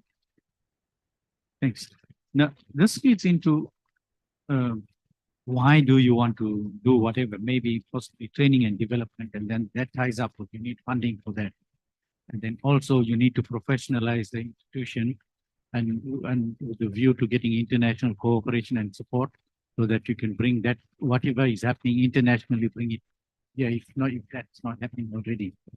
And then the impact in line with the sustainable development goals and the national development plans, although we don't have time for that, regarding climate scientists to increase the knowledge so that the impact could be on agricultural and animal adaptive measures. So yes, and then I'm suggesting that this institution becomes an advisory forum that can be a critical stakeholder to the National Disaster Management Advisory Forum, where you can feed in and give them information. Okay, so obviously risks increasing.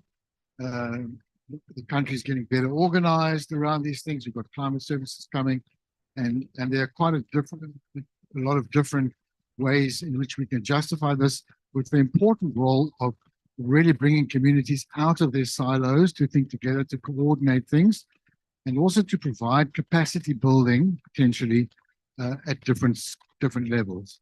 Let's just quickly look on number 2. Oh, sorry, there was another hand here, wasn't there? I'll look for funding because I want to work with small scale farmers so that I can teach them about the different types of extreme events, drought, and floods. Because one of the talk they mentioned that the rural area people they don't even know what's going on. They don't even have apps. So I think more funds should be going in assisting more scale farmers and rural people. Thank you. I think that's also an important contribution for all of the comments, not just for yours. I want to just remind us that what we're really thinking about is research at this stage. Baby steps, and we will eventually take over the world. That's our ultimate goal. But primarily, our first step is to just get organized around the research. But indeed, the kind of research that is required for those applications are also important, right? Both for the capacity building, but indeed, there's no reason why we shouldn't. Is that Hector?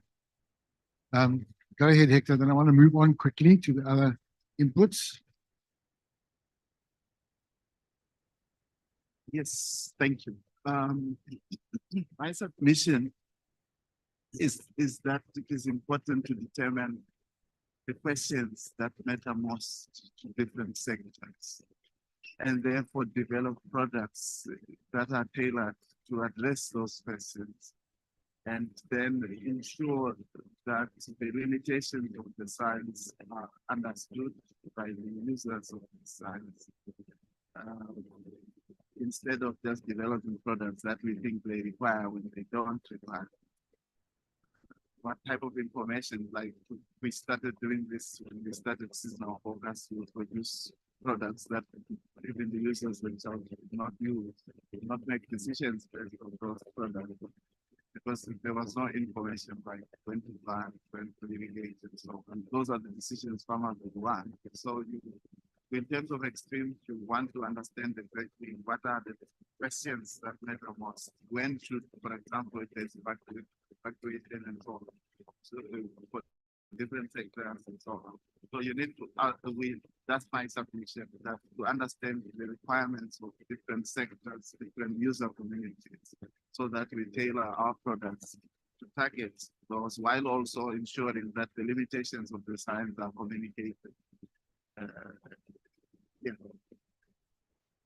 So Hector's taken a giant leap, which I'm very grateful for, because what you're really talking about is a research strategy and how to design it so that it's of use, which I would love to get to as soon as we can. We're not quite there yet because we haven't really decided what ISERA is, but indeed the coordination and the idea of developing a research strategy around this, and whether as an entity it itself produces products, whatever the case is, that is all to be decided.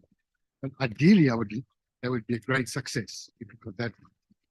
But thank you for that, and Mohau, and then I'm going to move on. Yes, thank you very much. I would like to underscore the point of coordination. And here, I think perhaps if we adopt the principles of co-design, co-development, it would be important to define who would be the role players in the coordination. And here, I think research institutions, service providers, as well as regulators and providers of services should be part of the conversation from the beginning. And now the question is, what would be the target, the research target? I think the research target would be to improve and understanding and bridging the knowledge gaps when it comes to the scientific evidence of extremes as well as their drivers, so that we inform the prediction systems. The second point is now the question would be, what is the next step? I think the next obvious steps is to improve early warning systems with this knowledge. And also, I think it would also be important to integrate the aspects of the uptake of the information in the process of designing, let's say, a program that would start with research considerations, as well as systems that depend on this research understanding, as well as the tail end of the information, the uptake. Thanks. Thank you for that. And that gives me a lot of confidence in the idea that such an organization is of value and has utility. And again, we have to get to that point where we have a strategy which does indeed identify those particular kinds of outputs. So that's encouraging. Reiki, I want to move to the next one. I'm sorry. Okay, I'll come back to you in a minute. I just want to, because I want to run out of time, I just want to get onto some of the activities and the impacts. Does anyone give me an idea of what do you think we should do next year? Like if we have a committee, we have some money, how are we going to spend it? Has anyone got any ideas? I'll start with you. Yeah. Any activities that you think this grouping should actually be doing next year and what its impact will be? You are going to put your hand up. Will you? No? Anyone? What are we going to do? Okay. We've got one. One hand. Yeah, I mean, there are so many possibilities. I think next year, one really worthwhile pursuit for us as a community would be to get together and evaluate what happened during the El Nino. That will be one really useful task. Because once again, the El Nino will be testing everything, the early warning systems, the response systems. It will likely cost the economy a lot, so we can learn about climate costs. So reflecting about the El Nino will be a useful task. I think identifying key problems in general level, as you did this year with the El Nino summit, that was a really useful assignment while preparing for the El Nino. So we can jointly identify key topics, clear risks. It can, for example, be a joint endeavor, including some meetings, joint pursuit for research funding to understand, for example, better the risk of the zero droughts in the Gauteng province or along the Cape South coast. So I think there are certain big themes, certain major risks that will lend themselves to meetings of this consortium and that can potentially attract funding for really multi-institutional research endeavors.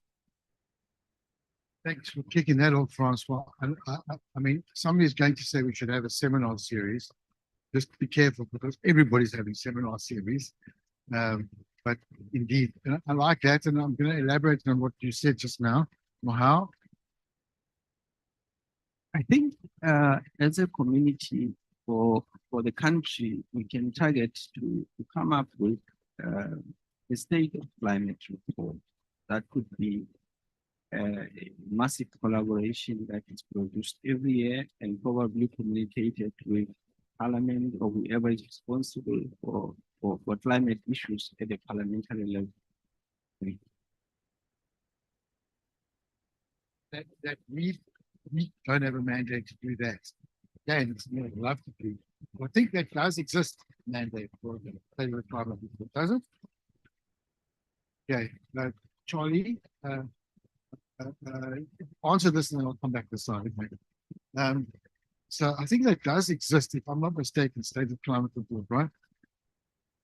And you also Yes, it does exist. It's through the WMO and the Weather Service does inputs into that state of the climate. We do a state of the climate Africa and we put our research into that. So the person who heads up that task team in the Weather Service is Dr. Andres Kruger. If you'd like more information, he's your key points person who gets those inputs. okay, so and again, it's important that we stay focused.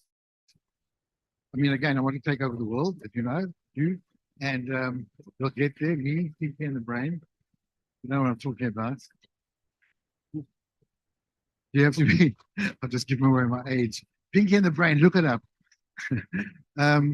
Okay, so, but you know, I mean, certainly, as Francois was saying, I think identifying key issues around the potential risks of extreme events is something we could do, and I think we do need to have a sort of an agenda, if you like, a scientific agenda for that. Any other kinds of activities that anyone has thought about? Yes. Oh, sorry. Wait a minute. No problem. In my opinion, I think engagements with the community, workshops, getting out there to communities in order to give them resources to adapt to possible climate changes in the future, especially in their region. For example, water security. What can they do now in order to ensure that they will have water 10, 15 years from now? Work with agriculture in order to ensure that your soils are going to be good still in the next 10, 20 years. If you think of food security, where can you start? Maybe showing your communities what they can do now in order to have the skills to be able to adapt. For example, food gardens.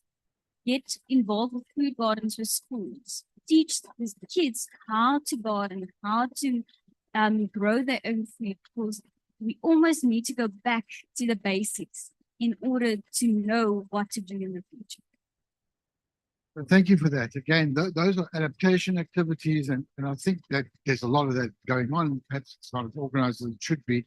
I'm going to try and I'm very enthusiastic about all of those ideas. We need to rein in and stay focused on extreme events in particular. I think reaching out to communities is a really good one. And we are kind of doing that, but in a broad scale with the El Nino Summit. That was the idea. to bring, and with those winter event thing, this retrospective that we did, the idea is to educate people. So I think we should be doing those kinds of activities. Did I see another hand in this direction? No. Okay, I want to, Charlie, after you, and then I'm going to try and bring us down to the last point quickly. Maybe just to link up with that comment, and I'm coming full circle to when I started it with service and education. I don't think we should use that, but I think we should be the voice that speaks to the educational authorities, because they've just taken El Nino and La Nina out of curriculum. And I mean, that is a shocking indictment of the state of our education. I think we should be the voice to bring these types of events back into the curriculum. And I was thinking about it in terms of Francois' comment of scaling it up into communities. And there was a very interesting study done on tsunami responses. And they found out that in one area, the percentage of children dying in tsunamis was so low, and they didn't understand why. But the kids had been drilled into what to do in the state of tsunami warnings. They knew exactly what their response was. And so when it happened, they just kicked into automatic mode, and it saved lives. So I'm wondering whether, I understand we can't go into schools, I can understand but should we not be the voice of reason, the research voice of reason into the education department and saying, let the teachers educate our children across. At least then they are taking that information into maybe communities that we can't reach. So just an idea at a high level. Thank you. Okay, folks, in 10 minutes it's 1 o'clock and I've got a meeting at 1 o'clock, so we'll absolutely finish shortly. So I think I've got something we can take away. I just want to check if there are any like glaring points on the governance that anybody wants to make a point on before we pass over that. Yes, please.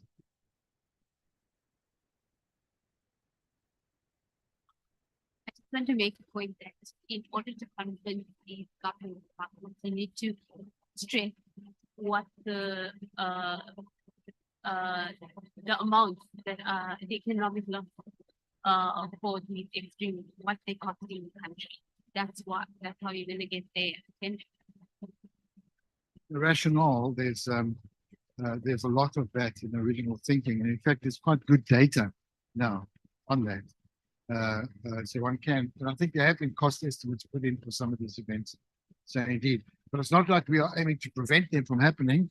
It's a question of us learning how to manage them and predict them better and so on. Okay, I have one more thing I need to ask you, and that is the final question. Do we have any nominations for volunteers that would like to serve on the ECRA, the SASREAX steering committee? Now, before you put up your hand, don't all rush at once. I'm not going to ask you to do it in this room. I'm going to ask you to email me, okay? If you are interested in helping us continue this process of growing SASREAX, then please email me your name or a nominee, someone that you think should be, because we need to have a committee of people and we need them to be active so that we can push this forward. Is that satisfactory with everybody? And I will announce it on the list of people. We've got about 300 people who signed up on the ESERA original list. So to summarize, I mean, my gauge is that there is indeed support for us to continue as a group, and we've got some justifications. We've got some good ideas of activities around actual events and potentially developing a kind of an agenda to start with.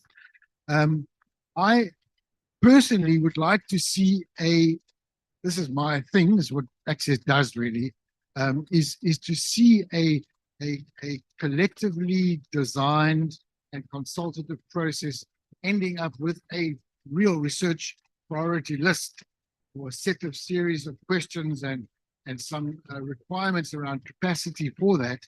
I mean capacity in the broad sense, not just human, in order to deliver some of the work that we think that might be necessary. And perhaps we'll go through that process next year as part of developing a research agenda.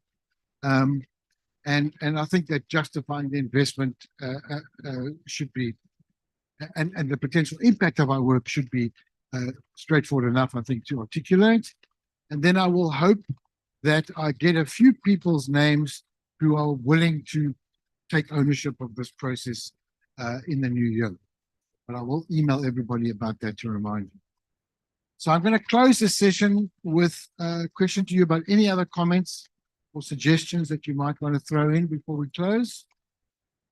Going once, going twice, gone. Okay, good. We're now going to go to lunch, and we will see you all again at 2 o'clock to start the next session. Thank you very much.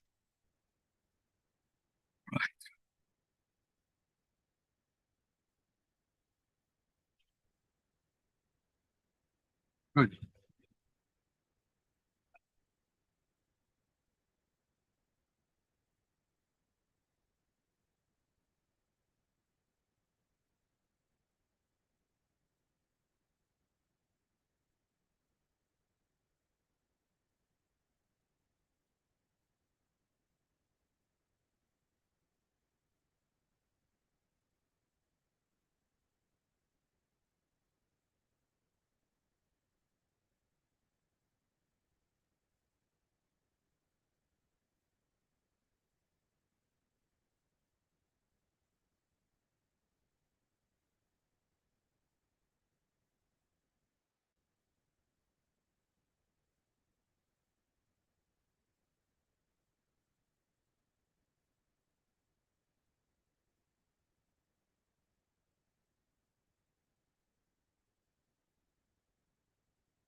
Okay.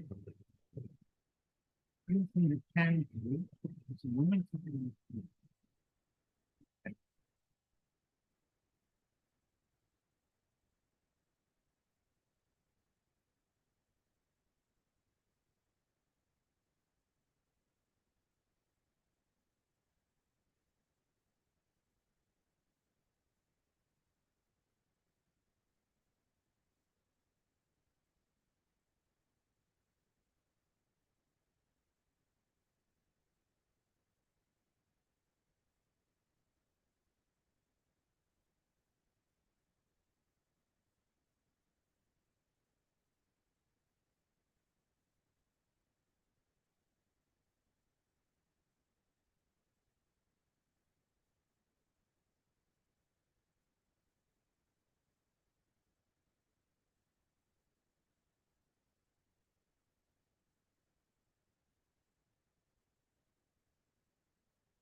I'm not sure.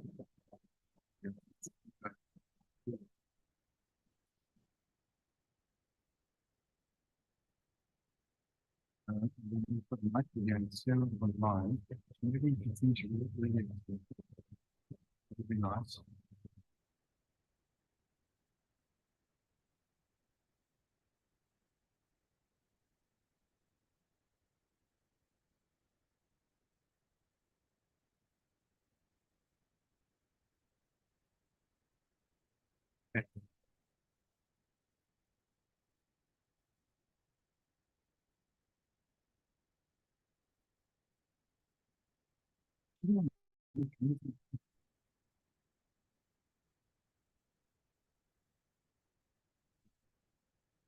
Right?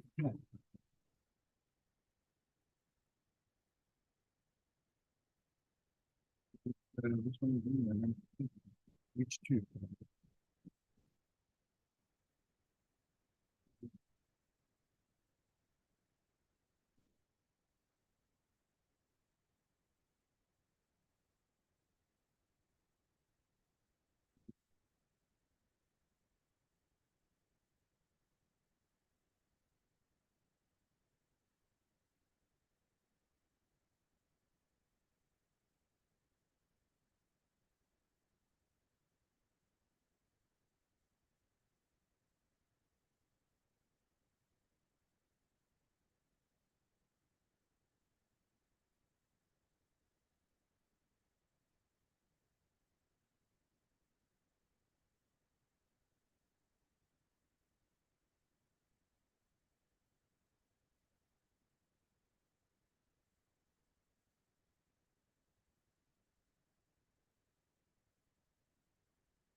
transformers.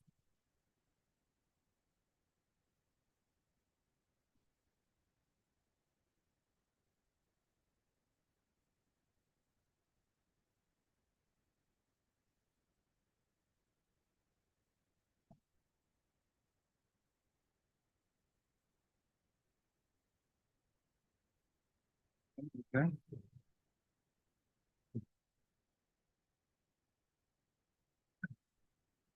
Oh, sorry, wrong question.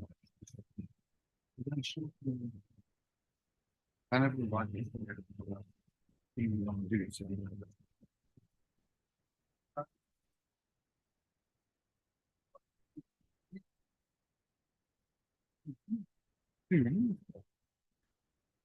Well, yeah, it will be helpful. Thanks very much. Because we have enough medical people here today.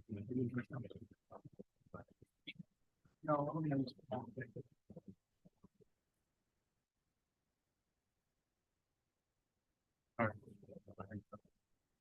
hello, maybe. Okay. Tomorrow.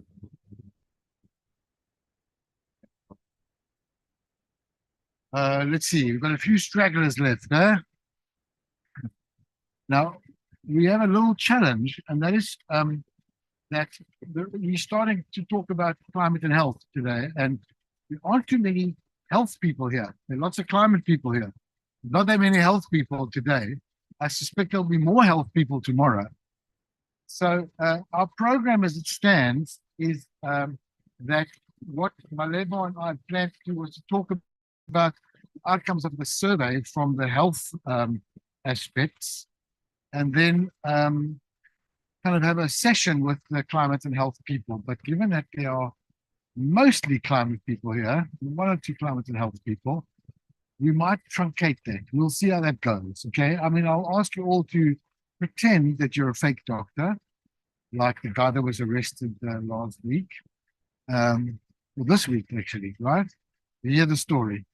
There's some guy who was masquerading as a doctor. So we'll ask you to put on your health hats. Maybe you'll have an opinion or two. We'll try that. And if necessary, we'll truncate it and bring the last two talks forward, and we can always finish a little earlier today than originally planned, and I'm sure no one will object to that. So let me just wait another minute or two, because there are some people online I'm aware of. And we said we'd start at 2, so we'll start at 2 then. And I just spoke with Sarah, who is going to join the Zoom. Karen. Sarah's going to join the Zoom soon, I hope. Oh, she's going to join now. Good. So let's just give her a few minutes to join, and then she's presenting online, and Michael over here is joining. He's joining in person. All the way from Japan, everybody, for those that don't know. Although he is South African. So let's just wait 2 more minutes before we kick off. Okay.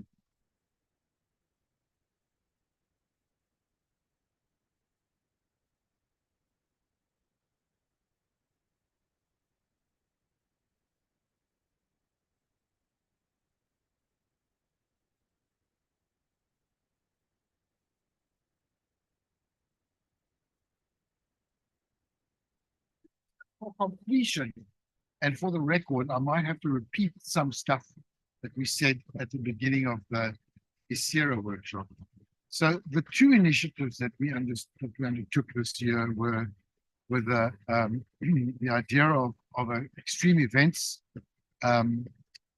research consortium, or we could calling it alliance. And here we are shifting gears, and we're going to talk about another alliance, a parallel event, parallel effort on climate and health. And why? Well, I guess there's a slight bias in the sense that it isn't a particular interest of mine, but the reason it's an interest of mine is because I do believe that ultimately, one way or another, the impacts of climate and climate change are on health. Human health and animal health too, but I'm considering human health. And if it isn't directly impacting on human health, then it's indirectly through impacts on livelihoods and on living conditions and et cetera, et cetera. And of course, it's not me that's just thinking about this. It's so many people that we felt that again, this is such an important area that there needs to be a better coordination of the research around climate control. And indeed, there are several initiatives and several groups and several institutes and several programs at different institutes that have recognized the very same thing. And there are initiatives happening at different institutions. I was going to say something earlier that one of the problems that I've always encountered in running Access is to find the balance. There's a lot of tension between the legitimate need of every institution to promote its own programs versus the kind of Springbok level national team, the idea of doing something as a country. And of course, it's a noble idea that we all pool our resources, but in reality, it's quite reasonable that every institution has its own deliverables, its own ambitions, its own needs, its own key performance indicators, and that's a good thing. But it does mean that there's always a tension between trying to do these things nationally and then every partner institution kind of pulling in another direction. And in health, it's very much the case, climate and health. Luckily, the Ministry of Health has started its own kind of national initiatives. And so there is the National, I forget the exact name now, Climate and Health Adaptation Committee, which Born on Nemukula runs. And there are a couple of institutions that are part of that. And also the department is developing its own national strategies around these issues, adaptation strategy, like all departments are. And in the National Adaptation Strategy document published by DFFE, there's a section on health. And in that are the ideas of climate and health. But still we recognize that, again, given the fact that there are so few resources, albeit that this particular resource is a very fast growing, this particular area is a very fast growing one, it is necessary to think more strategically around it. And that's how we came up with REACH. And so again, we had a session in January at the National, at the Global Change Conference, and there we decided that we would pursue this idea of a REACH, and we would do the same thing we did with ISERA. We would do a survey to try and get a sense of what the shape of the research is. Another activity that has happened is Inga Faber-Rotelli, I think that's what we say her surname, at University of Pretoria, set up a regular seminar series on climate and health, which we are holding, I think it's once a month, trying to draw in people. And that's been really instructive because, again, seeing the wide variety of work that's going on. I know that ACBI at UCT, GCI has got an interest in climate and health. University of Pretoria have got a climate and malaria group. Various individuals are involved in work. SAWS has got the applications work that they've been doing in climate and health. And there are many others. I think Wits has also got a new professorship in climate and health in the form of Matthew Shearish, if you say it's name, right? And so there's a lot going on, but still, given that this is, we have limited resources, we still feel it necessary to think about the research elements, specifically the research lines, to try and come up with a kind of guided direction. I left out, the reason I'm remembering now is there's a One Health initiative at Stellenbosch University. And I mentioned that one because Bob,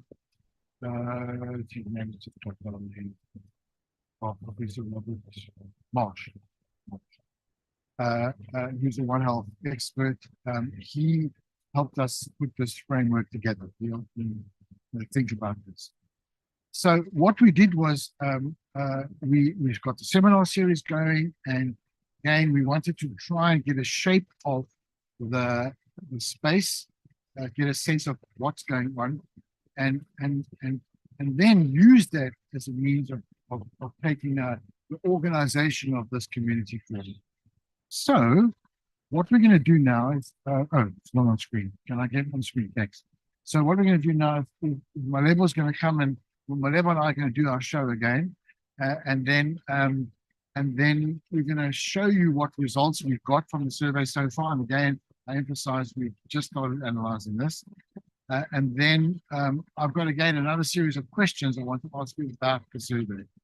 Okay, so Malebo, come and take the floor, please. Yeah. Right.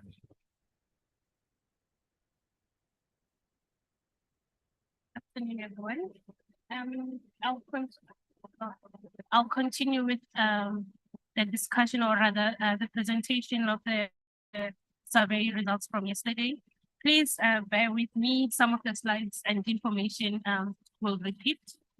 Because as I mentioned, it was one survey, but it was divided into sections that specifically asked questions about climate science, extreme events, as I presented the preliminary results yesterday, and about health. So today, we're focusing on health. I think at least Dr. Neville and I can agree that climate change and extreme events have a significant impact on health. But in terms of research, I think there is still limited research in that aspect, especially here in South Africa. And with the example that Prof. Franco gave in the morning about the death of farm workers after the heat wave, I think that also justifies the agency and the needs of more coordinated efforts and collaborations and policies, laws in order to mitigate the effects of climate change on health and also to protect the public. So the purpose of the survey still fits into the scope and purpose of the reach.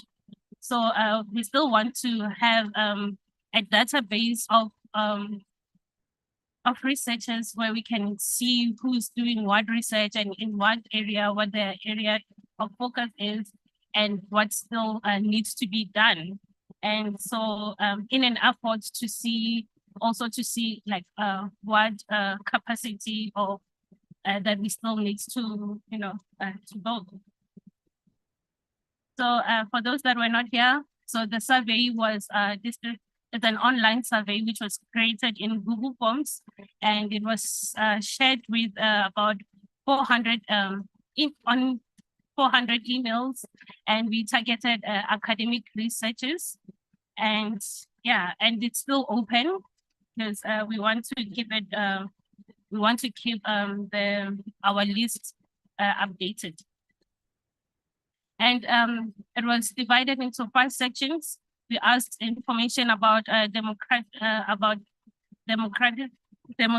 information and personal details, professional details, where they're working, their highest qualifications, and with the 4 sections which asked the research scope.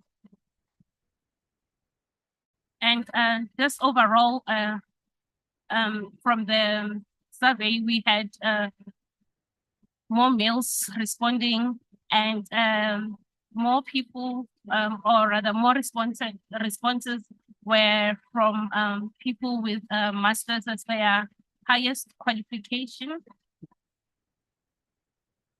And in terms of education level, I think I just repeated this, is it's masters.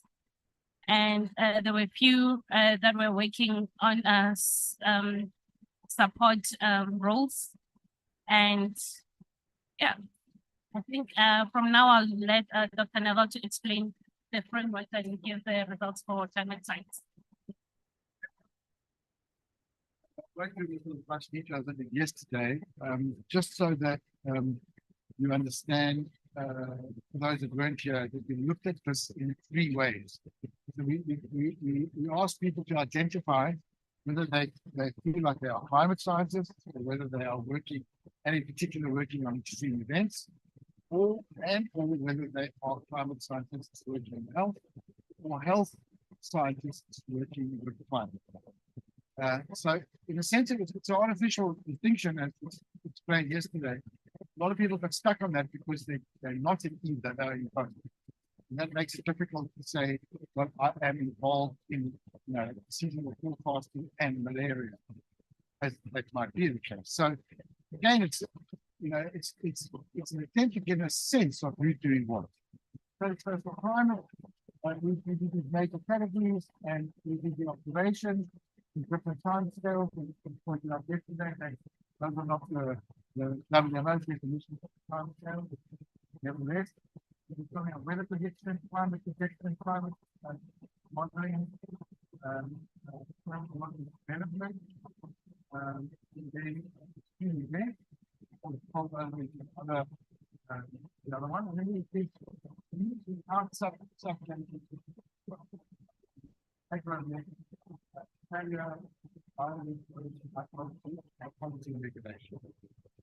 now, I'm going to spend a little bit of time just unpacking this one because this was really actually in and of itself a fascinating exercise, which was to try to see how do we unpack health, which is an enormously complex field, right, into categories. So this was done, and again, it wasn't us that did this, it was in consultation with medical experts, in particular, Bob Mark helped me because of the One Health approach. I'm just going to have to stand with the microphone. Okay, so I guess there are there are three divisions here. So there's clinical health. So this is like real disease stuff, the clinical aspects of it. And then there's public health. Then there's pharmacology, health services, health systems, allied health practices, and health education and training. So after consultation, that's what we settled on as the major divisions in medical sciences. Okay. And then in the clinical side of things, we then subdivided into non-communicable diseases and communicable diseases. And then we tried to be as broad and as generic without being too generic. So we had to try and get that sweet spot between being prescriptive and trying to list every single disease in the world, and from like the forget what it's called.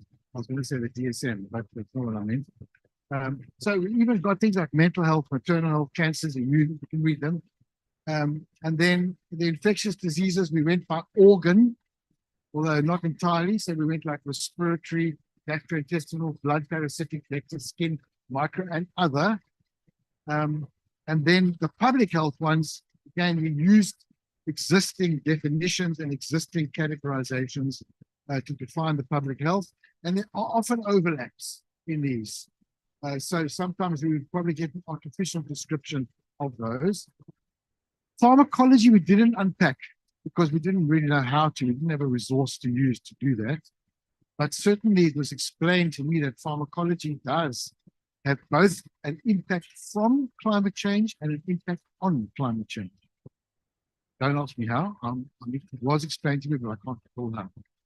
And then very importantly, and again, this was explained by people who know more about health services and health systems, which are both responding and designing their responses to climate change, both in terms of the receiving of patients as well as the design of systems. And things like, which I didn't know, like gases that are used for anesthetics are very powerful greenhouse gases. Who knew? I didn't. And things like that, okay? But certainly in terms of how health systems are designed, especially in the idea that health systems have different tiers and how they reach out to different communities, is also important. And then the allied health practice services like physiotherapy, occupational therapy, We don't know, but we want to be inclusive in including those options. And then health education and training. This is becoming much, much more so part of climate, of medical training. It so happens that I started a master's degree in public health during COVID and did a course on climate change and health at the medical school. So it is a growing field. So that's how we divided it up, okay? And again, similarly, we asked people to try and identify where they found themselves. This is the extreme event ones. And just very briefly, and I did this yesterday, just to remind you that we looked at, these are the results of the climate side of things. So you'll see the climate observations, the weather prediction, climate projection, modeling stuff as I explained earlier. And you can see where this distribution fell out. And we spoke about some of the limitations of this yesterday.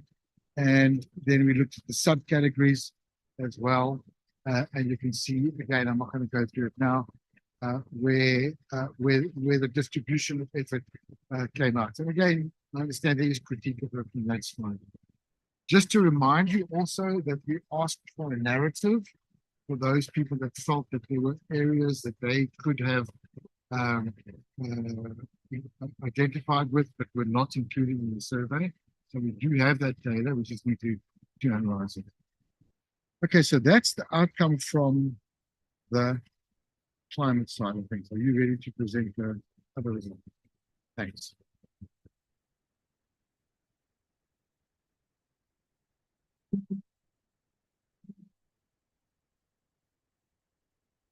So as I mentioned earlier, that the main research, or rather the main question that we wanted to answer is just to get an idea of who's doing what and where they located, and the current research areas and key focuses. So that's the framework that Dr. Naval just explained. So basically we had about 7 major categories that one could select as their research focus or work focus. So the way that I was analyzing the results, people could select multiple subcategories as their focus. For example, we had one who was working on chronic diseases and neurology, and we have others that are just working on mental health alone. So with a category that says no specific disease, non-communicable disease, that's just where respondents just selected the main category. And on communicable diseases, also like the highest was where people with the major category, and respiratory diseases as well. That's where a lot of respiratory diseases, that's where a lot of people are focusing on.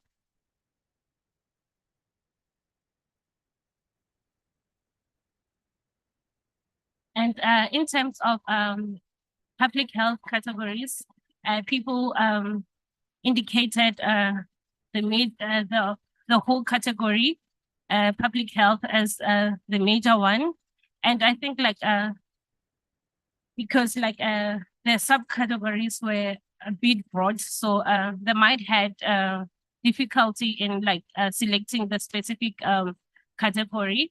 So I think like in future, when we maybe redo the survey, we can work on that more.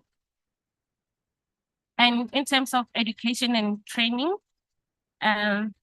we had postgraduate and CBT training. So there are courses that people in the medical science have to take yearly to maintain, you know, like, or to as a standard, so that like they keep on learning. So that showed as the highest subcategory. And in terms of the suggestions that people gave, or what they found to be the most important category. Education came up at the top, but with education, I think like it can either be from like maybe in terms of capacity building, like we need to train people in order to do all these risks or health assessment studies, or also from what we were discussing today. There's still more that we need to educate people in terms of how to protect themselves when like we have all these events or extreme events. And also policy and strategy. And I think that is also very important because if there are no strategy, set strategies or laws, people like for example, they could just continue going to work even though like the conditions, they do not favor them because they do not want to lose their jobs. And air quality as well is a very important aspect of it has very effects on health. So just like yesterday, there's still more analysis that are still needs to do in order like to extract more information from the results. And someone suggested that we should also consider doing subgroup analysis in terms of education level. So that we can get more information whether like these people that responded, are they experts or like well-established researchers that are only focusing on certain areas of public health, or it's still the emerging researchers. So, yeah, thank you.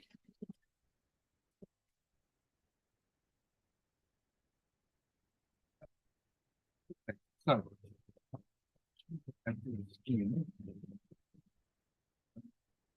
can I get the screen back, please? So there are the elements. As I said, we don't have too many medical people in the room. Right? So I'm going to try the exercise with you guys. I'm 40 minutes today. We'll try the exercise because there are some interesting questions I think which we might have an opinion on.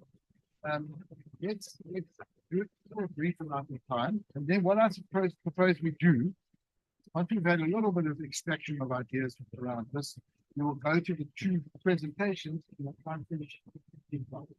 Does that sound reasonable to everybody? Okay, good. So the cost of that benefit is that you have to think with me. Okay, so there we go. So I know Sarah's online, so she's ready to talk, and Michael is here. But before we get to them, I want to go here. Okay, so again, I'm going to show you 4 questions. Please. Okay, that's the wrong one.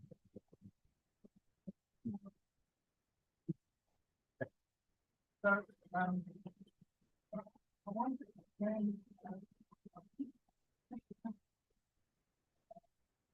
I think if we were to review the survey, what we should change. We're thinking now about the medical approach that we were talking about. That.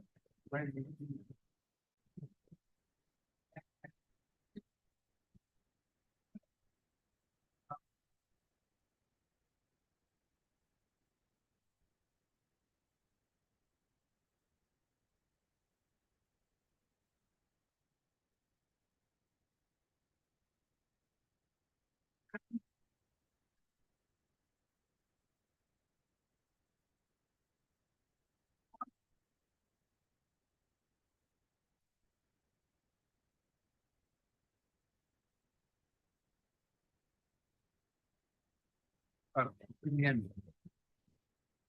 Okay, so no, this microphone. So, but before we go there, I was going to go back to that scheme.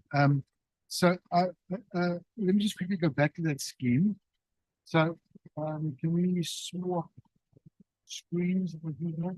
Yeah.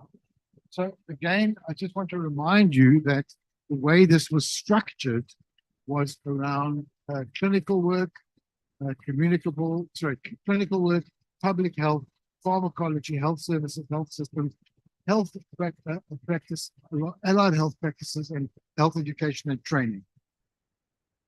So the question, I guess, which is most useful in this group is going to be around what is a climate sensitive disease and disorder in this scheme. Let's give it a go. If it doesn't work, we will kill it, okay? Why this is important is because there are, of course, diagnostic manuals for various different medical conditions. But the idea that a disease might be climate sensitive or it might be modulated by climate, a disease or a condition, is not defined properly in any systematic way. And so that brings us to that question, do we have a means of defining it? And perhaps you guys have some ideas about it. So I'm going to try this. Again, if there's no response, we'll terminate, but let's have a go. So I'd like you to think about these questions. If you were a medical person, is there anything that you might want to change in the scheme that we proposed at all? And we do have one or two medical people who might have an idea. So tell me what you think is interesting or surprising about the results that Malego showed. And then how would you go about identifying climate sensitive diseases? And then I think we'll stop at that point about, and if you have any ideas about what you think are priority research areas in climate and health, you can let us know. Okay, so please take 2 minutes or 3 minutes just to think about that, and then I'll see if we can get a conversation going. Okay, so again, what would you change? What is interesting or surprising about the results we showed? Any ideas about how you would go about defining the disease, and what do you think might be important approaches to identifying research priorities? And I'm going to stop talking about putting the scheme back up because I think that might be more useful for you to look at. Okay, so just take 2 or 3 minutes to think about that, please.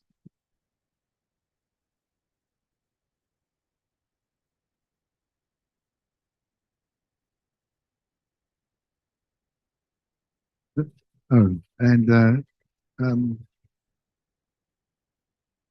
Sarah online, you're also welcome to venture an opinion.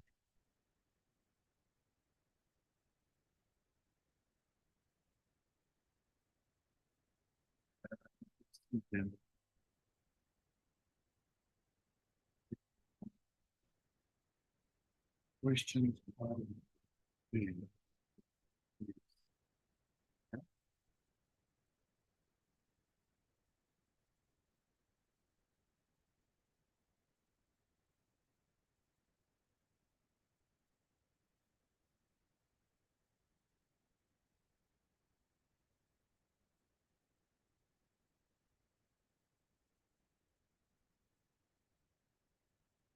Pretend you're a doctor.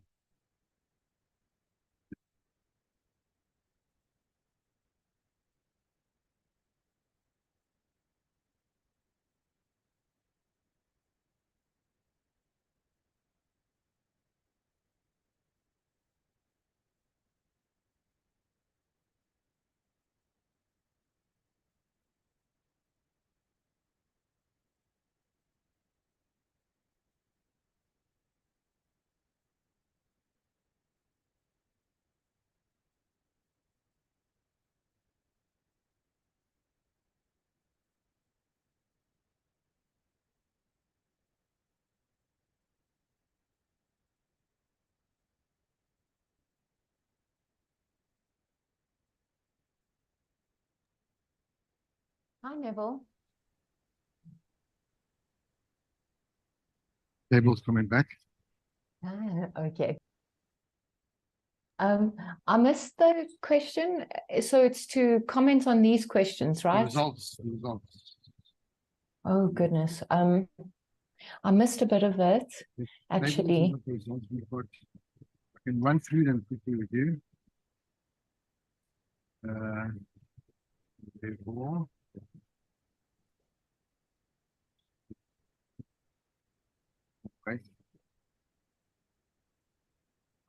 change. I need to done something wrong with it. Give me a second. Yes. Here we go.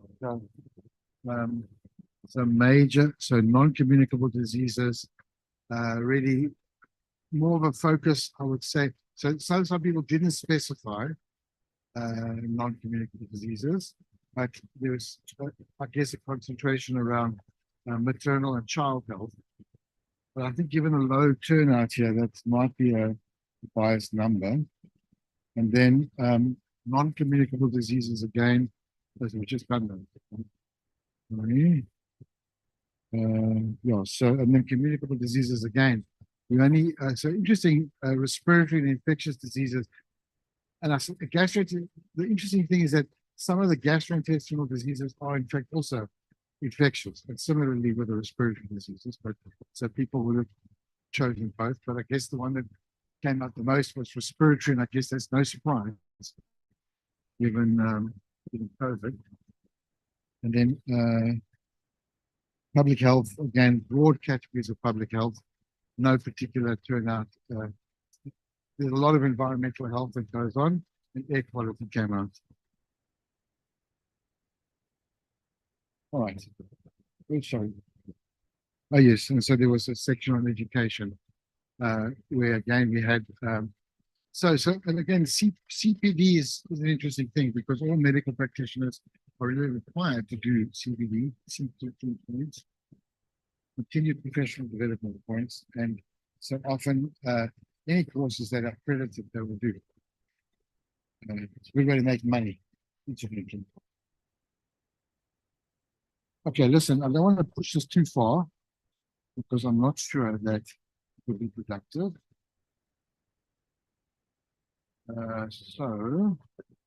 Let's see. Let me go back to the questions.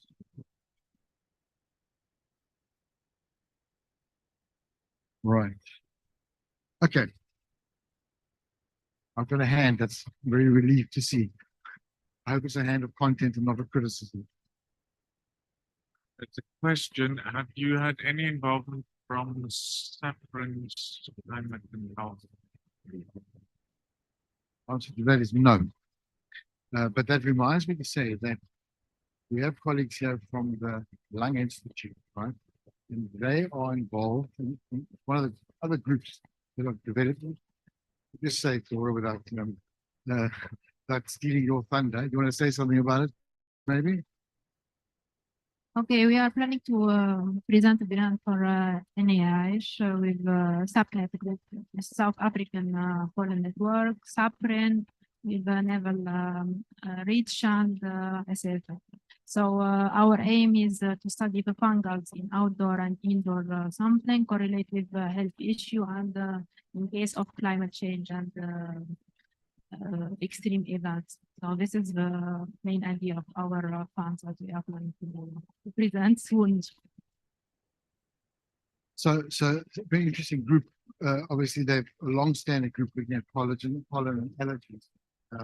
And of course, they're highly seasonal and they're very sensitive to climate diversity and climate variability, and hence very interesting contribution to the well, that's where inflammatory diseases come from. Okay, so let's take some any points of view on what we've asked. We'll be happy to entertain, and then we can see where the conversation takes us. All right, thank you. So the question that was asked, do we have a means of defining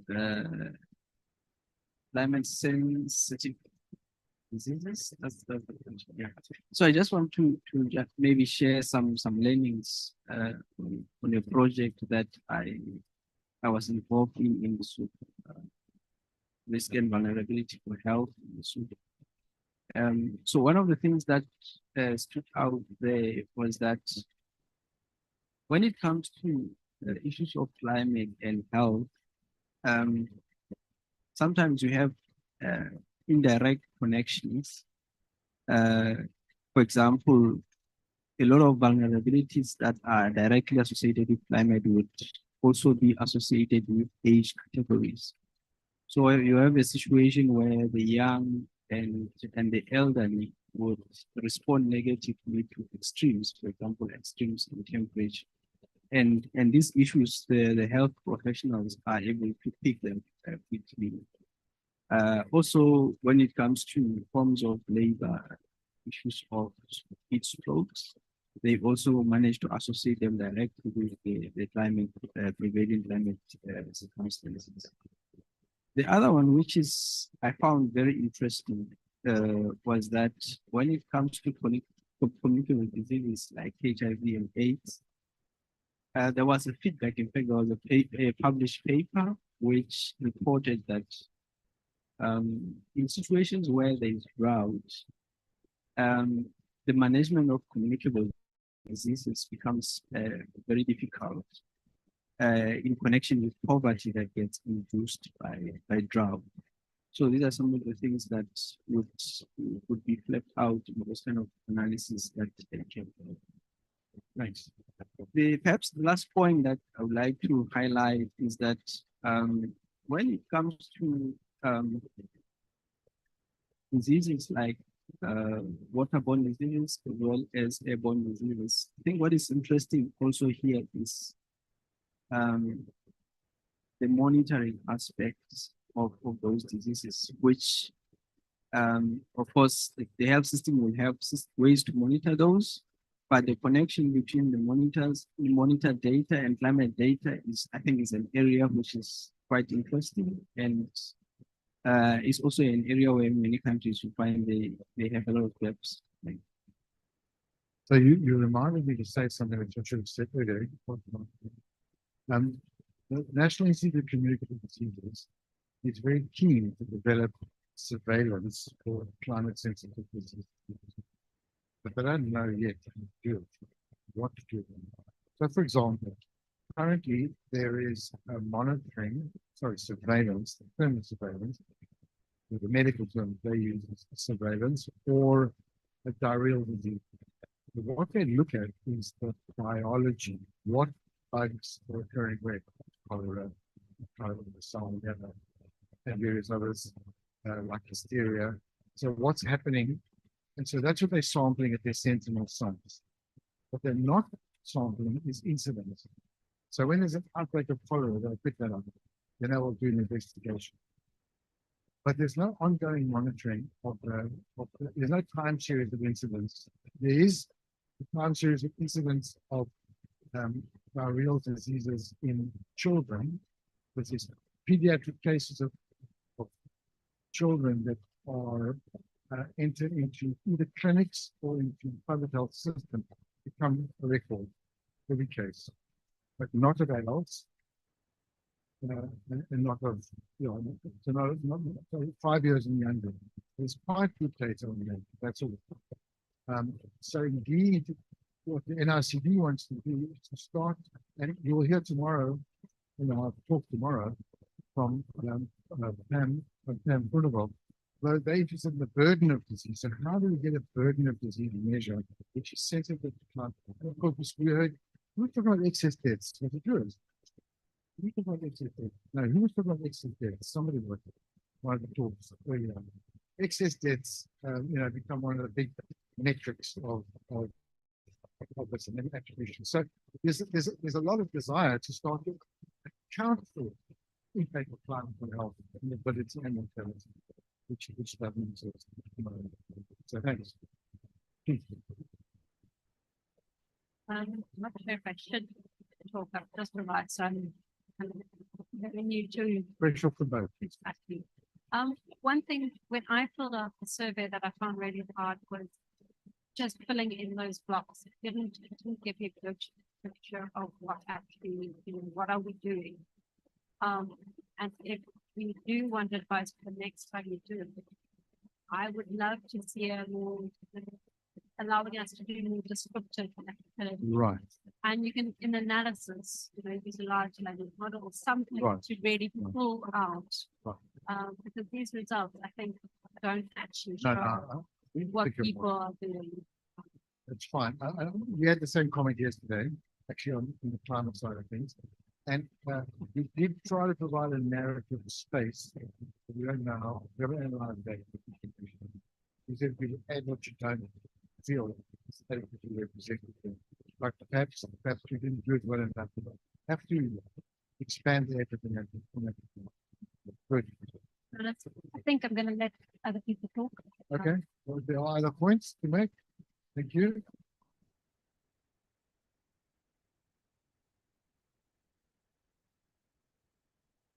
The second one, which has to do with education and training, I thought maybe we shouldn't have that in the questionnaire completely, because to the medical practitioner, most of them, when they look at continuous professional development, they are looking at what will they do to better their profession. So it's a bit confusing, and it shows the management in the zone where we have high responsibility that is on that. Then on the issue of the climate sensitive disease, I believe that climate sensitive disease should be defined based on the incident, not the prevalence of it. What I mean by say so is that if we look at it based on incident, then we can really understand the burden of disease. We know that there are people who are looking at elevated CO2. In the era of elevated CO2, we expect to have an increase in temperature, and that brings us back to the malaria in Southern Africa or in South Africa that has elevated mosquito malaria. So when we inoculate mosquitoes, we are able to breed. But we know that health systems and health issues are not in isolation. You can have elevated CO2 increase in the minimum temperature, but that would not result to malaria breeding if there is very good public health system, such as good drainage, no stagnation of water and food that will allow the breeding of mosquitoes. So, and that leads to the other aspect which I have seen that in the survey that was, we were trying to distinguish between health service and the social aspect. You know, when we put primary health as on its own, so I think it's completely off. Maybe we shouldn't have done that. People can put pharmacology, which is completely a different thing that, you know, depending on how you look at it, how climate may affect our pharmacological research. So, thank you. Thanks. I mean, I think the idea of digging down specifically in clinical science, in the clinical side of things, to say, okay, so we're interested in the clinical impacts of the clinical work that's being done. That's one thing. Here we were very generic, very broad. And that was mostly because we consulted and did it by committee. But I think it's valid that we should really start to consider some of the clinical elements in particular. I just wanted to say something about climate sensitive diseases and prevalence incidents. You reminded me about that. So one of the questions is, when we're talking about some diseases which are, let's say you can imagine a heat map of the incidence of, or the prevalence, let's say, of malaria in Southern Africa. We want to know, where does this particular disease occur? Maybe malaria is a bad example, but I'm not thinking of different types of malaria. But mostly what I'm thinking of, if you can say some other vector-borne disease, which is seasonal and therefore has a climate component.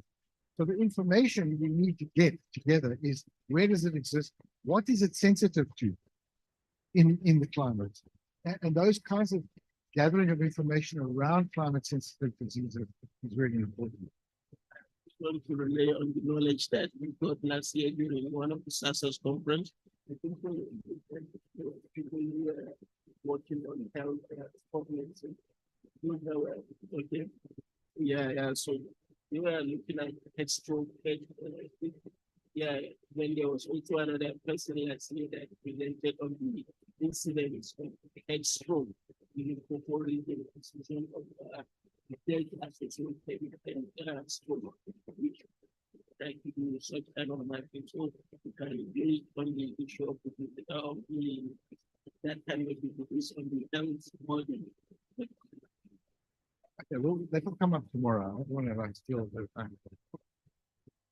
Then we kind of mentioned what was surprising for me was the broad scope of how very interesting to see even search and rescue. I wouldn't immediately think of it. Then I attempted to write a little definition into the scope, and in that definition, maybe something I missed in the framework was aftercare. Aftercare can also probably be impacted on. So in my definition, I would say a medical condition. I don't know if disease, I mean, I don't know if medical conditions.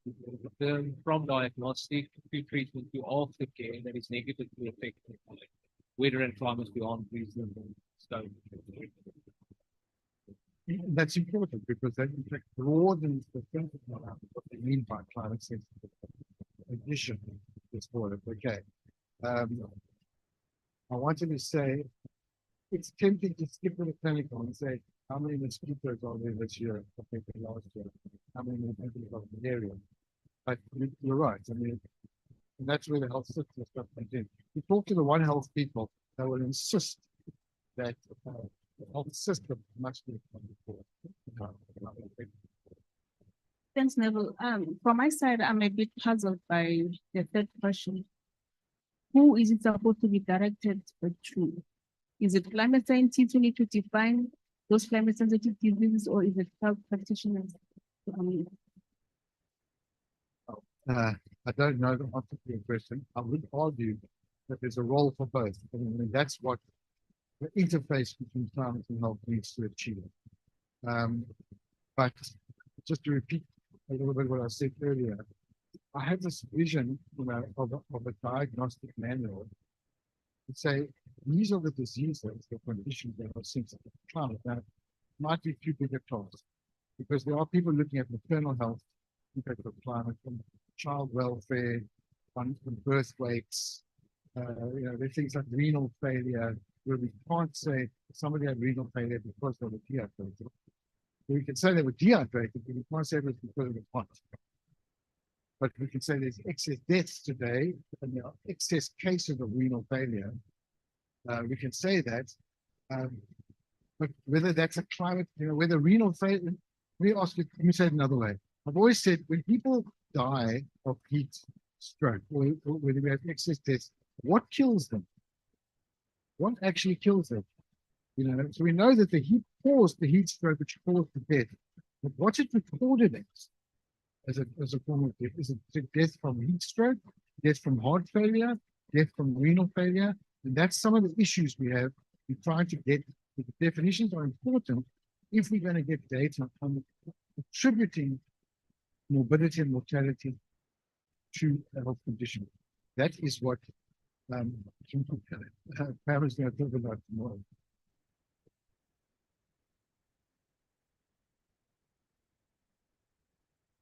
So like going back to what you were just saying, I think like some research, she did a lot of research on heat stress and then mental illness, and then eventually like suicide, and how like heat wave suicide rates increase. Like obviously people associated with suicide and mental health problems, they don't bring heat wave. So I do think like the big thing with defining it, it's a problem like when the mental health thing comes in first. It could be from many indirect avenues that then affect the mental health. We need to build and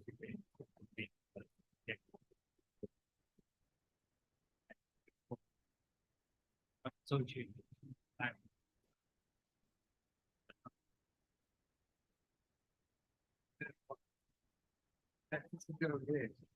I know the feeling. Okay, Mohan, and yes. Actually, I was about to make a related point, but I'm just going to exemplify the point a bit further. So I happen to have been engaged in a conversation with a research colleague who was surprised at the statistics that shows that the highest impact in terms of mortality was experienced when the diurnal temperature range was brought relative to when the temperature was high and the diurnal temperature rate was narrow. And we're trying to refer to personal experience to say we thought people would suffer more when the temperatures are high. But I think probably we're not asking the question in a very helpful manner. I think if we could ask the scientific questions in a manner that, for example, we could ask, what are the kind of climate systems or combination of climate systems that would lead to a poor outcome for a person with mobility. For example, if you look at this issue of diurnal temperature leading to more mortalities, it could mean that somebody with existing mobilities, if they walk out of the house and it was very hot, they would probably have not prepared for a very cold afternoon, and that could probably, for a situation where a normal person could survive the temperature, maybe they would suffer more. And the question is, what kind of questions do we need to ask so that when it comes to early warning information or information for health, we basically give relevant information that could minimize those negative outcomes? Yeah, I think this is probably something that could add more to information that is already helping making connections between mobility. We're talking about kind of health advisories which are tailored to particular comorbidities, for example. Yes. I mean, it's interesting. We know, as you said earlier, that certain population groups are more vulnerable than others in certain circumstances. Particularly elderly people, the heat stroke, and so on. So we need that consideration. It makes it more complicated, but fine. I think the other thing is we're just looking at maybe the combination of people. Because if you think of high, extremely high discomfort value, you need to have the combination of humidity and that's even more worse than just having things like this dry heat. And that's where most of the people, because your body can't actually cool down. They're gonna discuss it tomorrow. Oh, okay. No. So I think that's one thing that we need to remember as well. That the combination of the two. And interesting is that there has been research done as well that in terms of when there's heat wave, you have more aggressive. So you have more violence, domestic violence actually taking place. And so, yeah, and another possible question is maybe dietitians. If we're looking at climate change, are we going to include dietitians on how to think differently about local food sources? Because what you've been growing for 10 years or 50, 100 years is not going to be maybe now people now, but they've been used to potatoes or something. So how can they now adjust their diet and grow something else that's still nutritious? Of those developments, but other people have mentioned this, changing diets and so on. Okay, last comment.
Yep.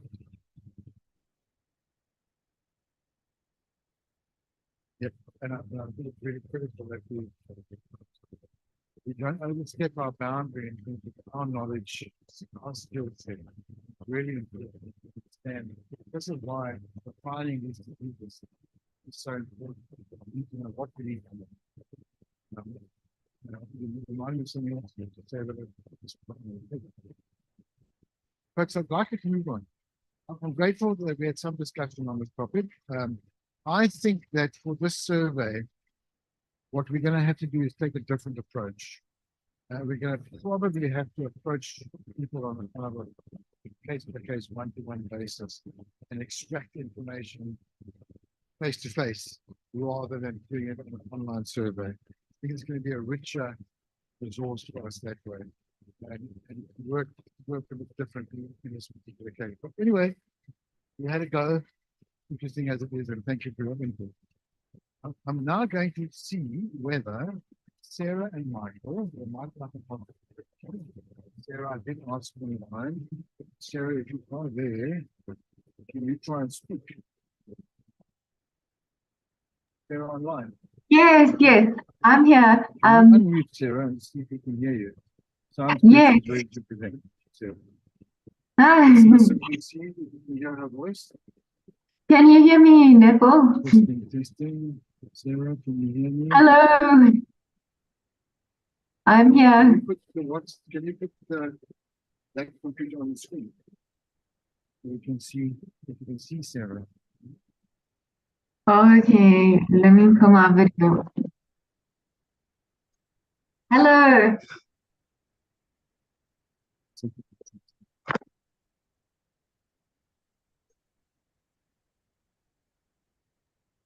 One, right?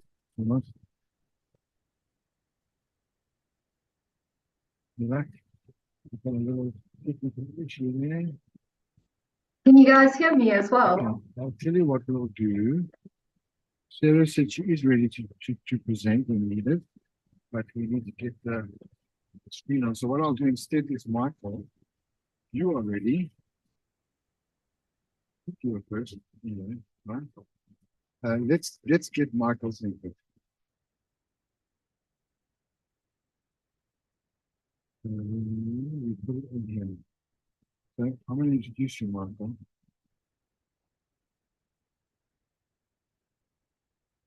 Yes. Okay. So,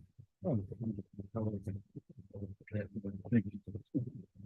So Michael is a very lucky young man from Johannesburg, in the Brits, and has been studying in Nagasaki with Professor Minakawa, who's one of our colleagues that we've been collaborating with on the climate in Malaria. And Michael has taken over and now further developed our thinking around modeling vector-borne diseases in malaria. So Michael is going to take it away.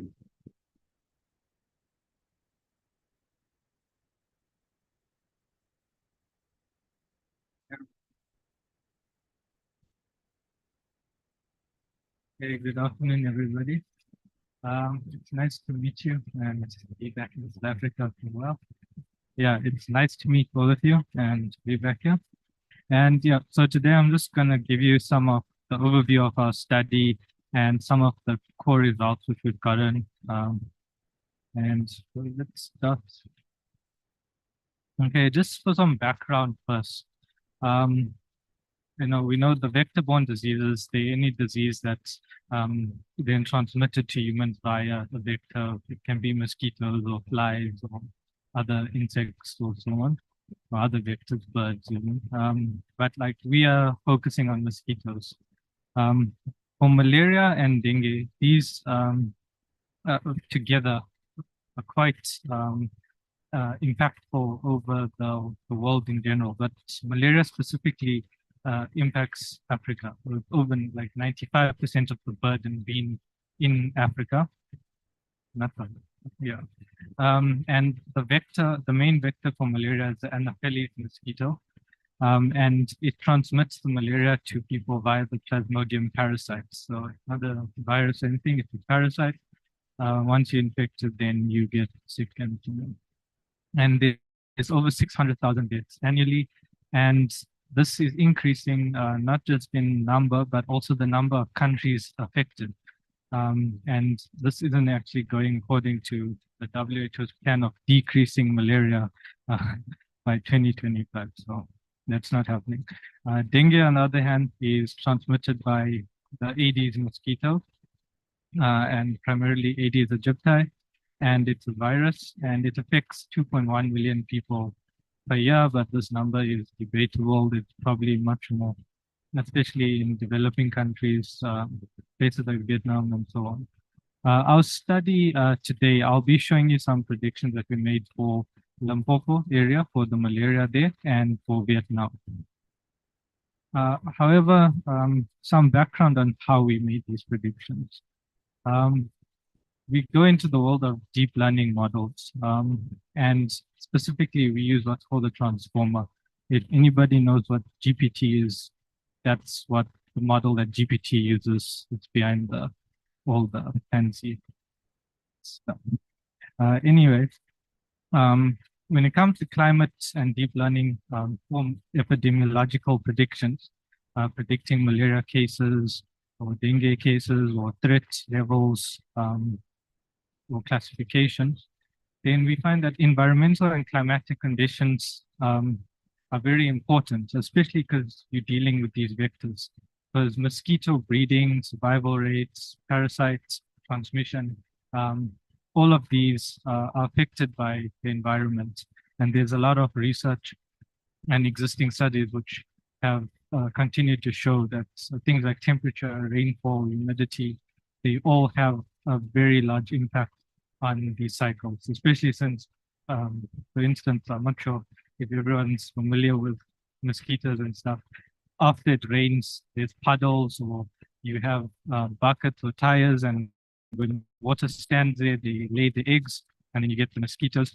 So even in there, we have to account for things like lags, because it will rain, then the eggs are only going to hatch down the line, and then you get your mosquitoes who go and bite people and transmit parasites if they infected with it. So forecasting becomes quite a challenge, looking at all the complexities of different climate variables. We're still struggling with looking at how to add human variability and behavior into any of these models. So for now, we just focus on climate.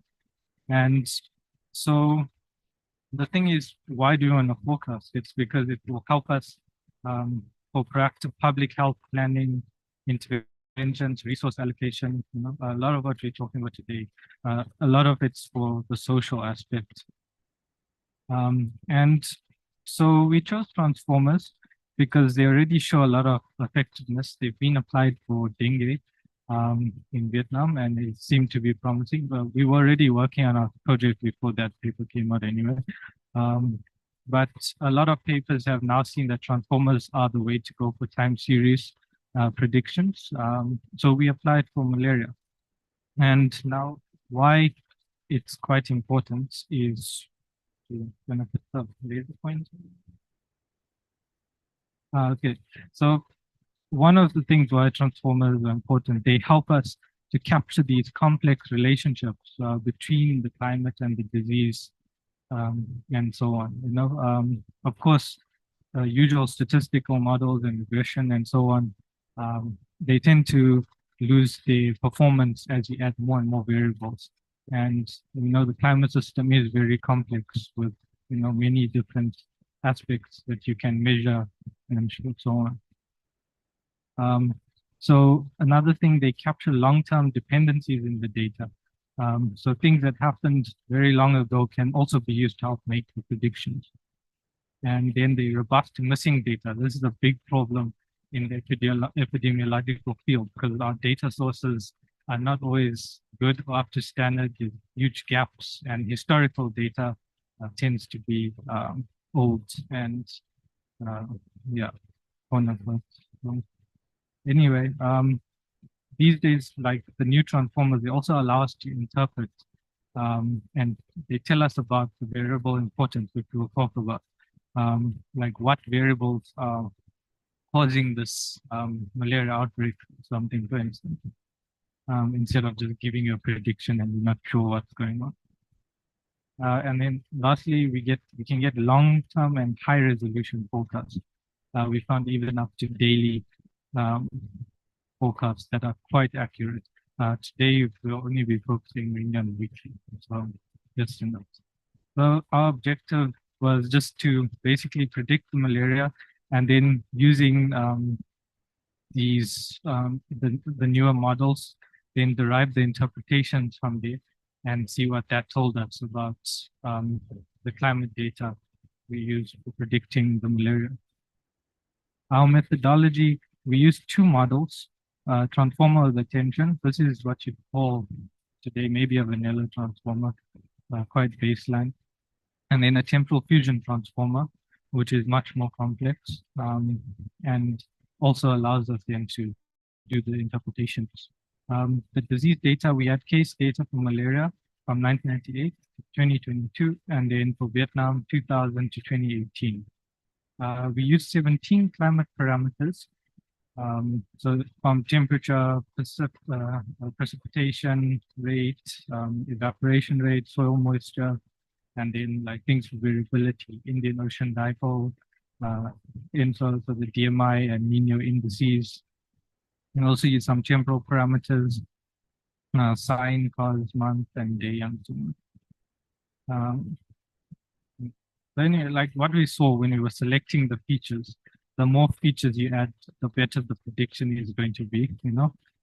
That's not always the case if you're using more simple like machine learning or statistical models, obviously. One of the new methods that we integrated into this, we took the risk curves for each of the climate variables. We had lags in there as well. And then we found out where's the highest risk for malaria, basically. And then we use that data also to help the model understand the environmental context more, just to make it predict much better. The model architecture, you don't have to worry about any of that stuff. The main thing to know is like the transformer. We use it to predict many time steps ahead without needing past malaria data. So once it's trained, it would use an auto-regressive prediction method. So it would just use its own prediction to keep predicting and so on. So it's good in real world applications where you may not have access to timely data or something. You just use the train model and deploy it. For the LSTM, the temporal fusion transformer, it's called that because it has, for those who might know, an older version of what you call long short-term model. I forgot what it is. But anyway, the LSTM is a model that has memory. So it would remember the patterns from before and then whatever. However, this memory is not as good as the attention layer, which is used in the transformer, which allows the model to access every single time step, every single point of data in the data set, and then use that to create the relationships and the weightings needed for a prediction. Just what on. Yeah, just for our training regime, the way we use the data, we use training data up to 2020. Actually, this is for malaria, just to show you some of the stuff. And then we predicted 1 year ahead. For the transformer, we just get a full prediction, and that's it. And it makes a prediction by first running an inference phase in the beginning for 2020, then it gives you a 2021 prediction base of what it's learned from there. For the mapping folder, we did 52 different predictions by running the model 52 times, increasing the window as we went to see how the climate variables, the importance changed over time, and what was the best prediction window to use. Our results for the first model, the transformer, was this. The actual predictions you can see, yeah, we have a correlation of 0.85, and that's quite good, you know. The thing is, you don't want overfitting, you want a model to generalize, and this is daily data.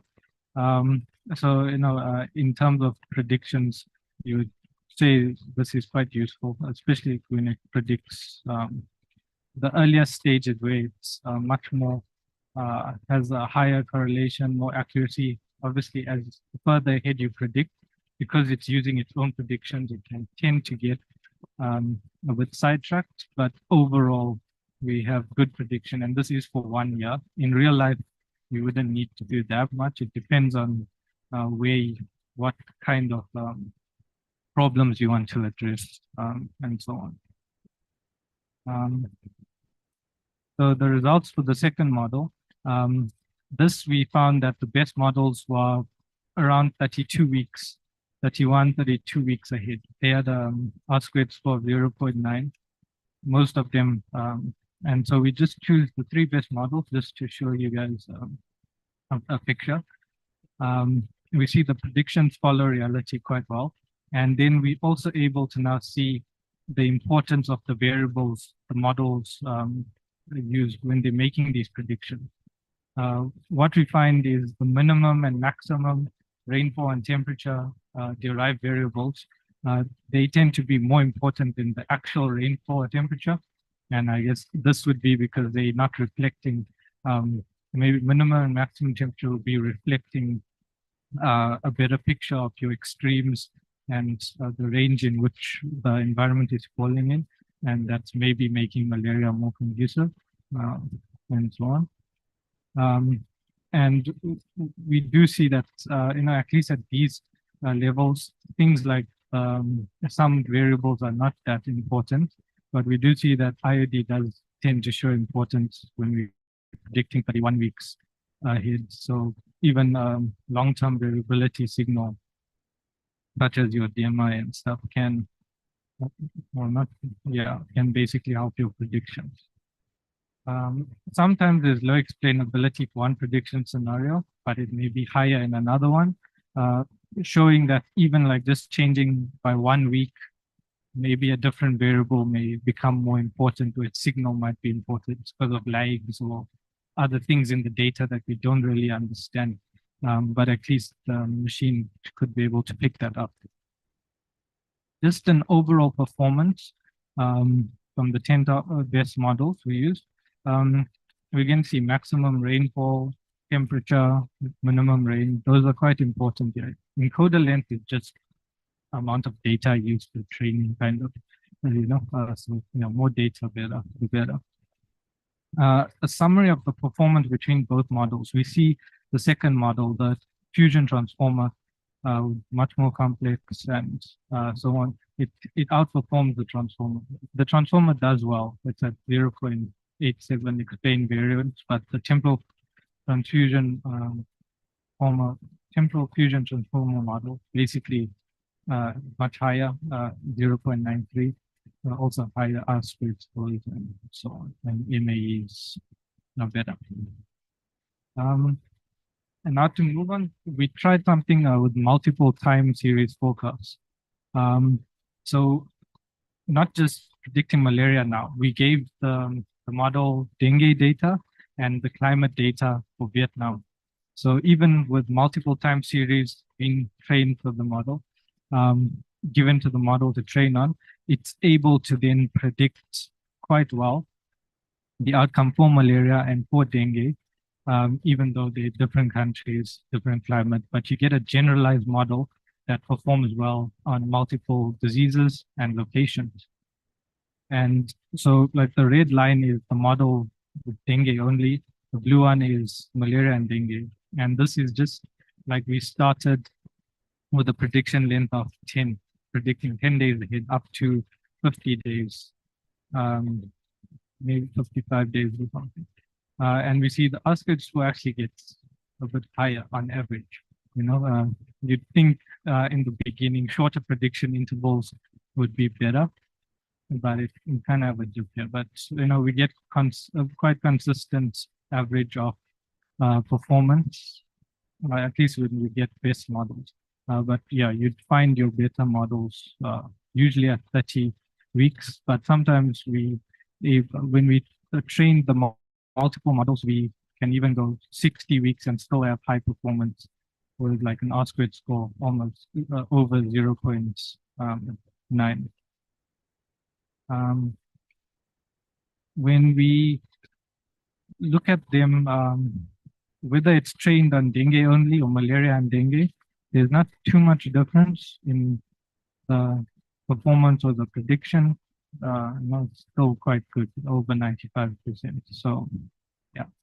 And then about the climate variables themselves, when we look at the importance in the model. So we see that at 30 days of prediction length, so predicting 30 days ahead, this is usually the sweet spot where most of our climate variables tend to perform and have the highest importance. However, so if we want to use these models, maybe a better optimal prediction length, at least with the data we've trained the model for at this point, would be 28 to 30 weeks. Now, obviously, if you had more data, better data, and maybe other regions and their disease and climate data, you may get a better prediction or be able to predict further ahead or more accurately in the short term. Yeah. And so some of the variables we saw, wind, rain, BMI3 for IOD, temperature, they tend to have high influence even after 40 weeks. So you can still know, okay, you can use those specifically if you are predicting longer. And it also shows us that they have an impact longer down the line. Anyway, to conclude everything, we see that different climate variables, they change in importance depending on your forecast length. And the main ones are like temperature, rainfall, wind, Indian Ocean dipole, which are very useful for longer predictions after 30 weeks. But usually, if you want to keep accurate predictions for decision making, that they need a cutoff, then that would be it. And yeah, so the TFT deep learning model can predict quite well on multiple vector diseases and climate data sets, regardless of geographic location. So it deals well with complexity. And just for the future, now it's, I guess, a lot that we've talked about here is how to use the information and the knowledge for the real world to help people. Thank you. Thank you very much. That's really, really interesting. I've got two questions for you. One is, why no ENSO in the data? Like to know. ENSO, the ENSO index, Nino 4, we use Nino 4 because it had better performance. No, we found that that one was much better. No, thank you. And the second was, why do I understand that the model does better, longer time than a shorter yes. Yes, for the second model, the temporal fusion transformer, that one seems that the predictions tend to get better the longer you try to predict. At least within our window of 1 year. Yeah. That's quite counterintuitive, right? Well, the thing is, yeah, it's maybe because of the climate data we're using, what it's finding is that is helping inform those predictions at a longer period. For a shorter time, you might need other variables to predict more accurately at a shorter level, and we don't know what that is.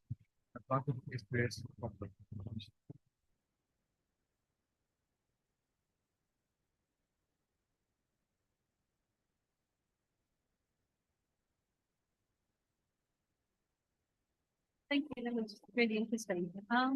You mentioned that in the government setting, we can handle a lot of different variables.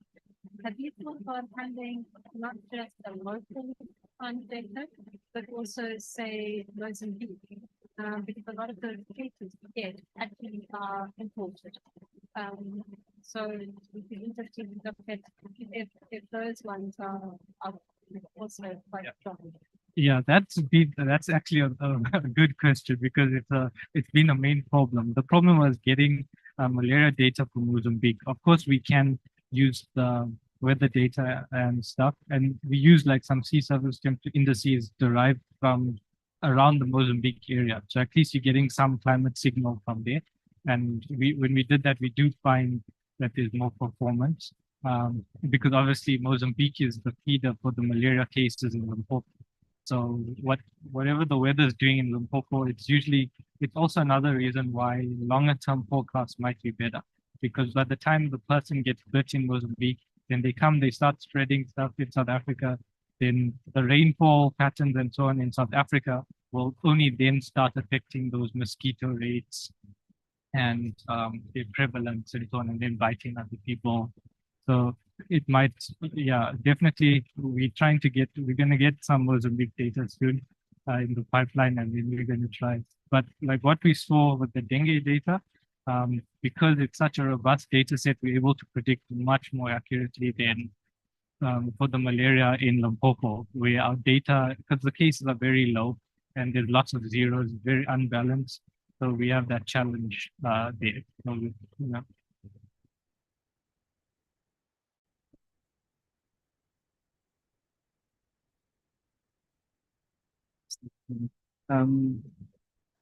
If you were to comment on the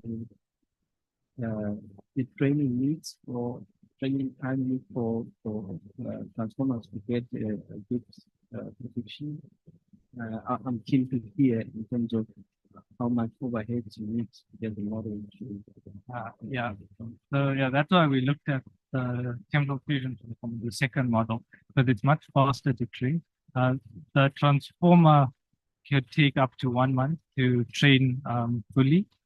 But like once it's trained, then you have your model and your weights. And so then you can just keep applying it once you get new data. So in a real world scenario, it's okay. It's quite good for practice. But if you want to train it, then yeah. So the transformer takes quite a lot and it needs lots of computational power.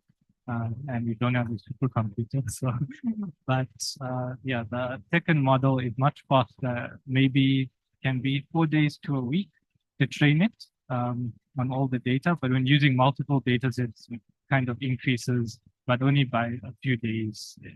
It's not like when we added the dengue, it only took 10 days instead of around 6-7 days. So yeah. Second one.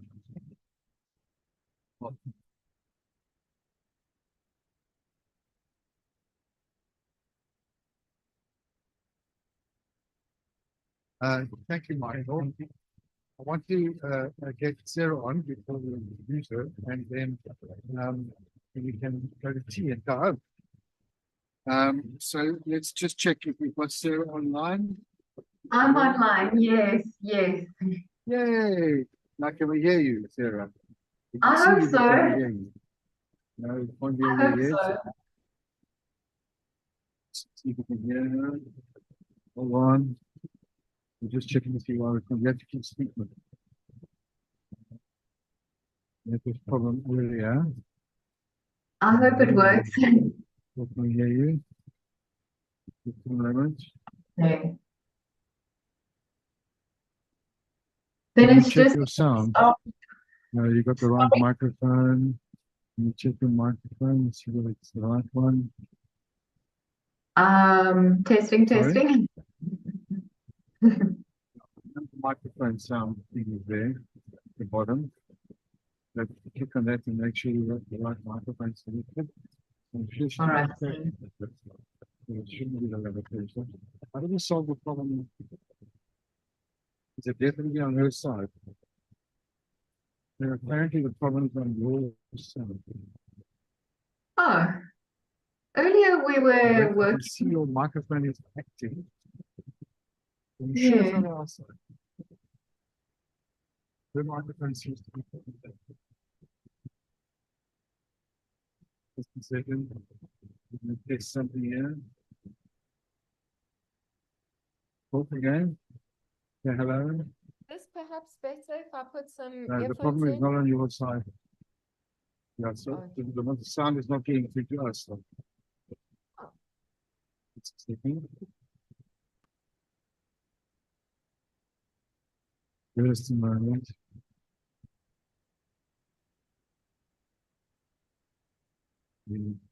Any other ideas?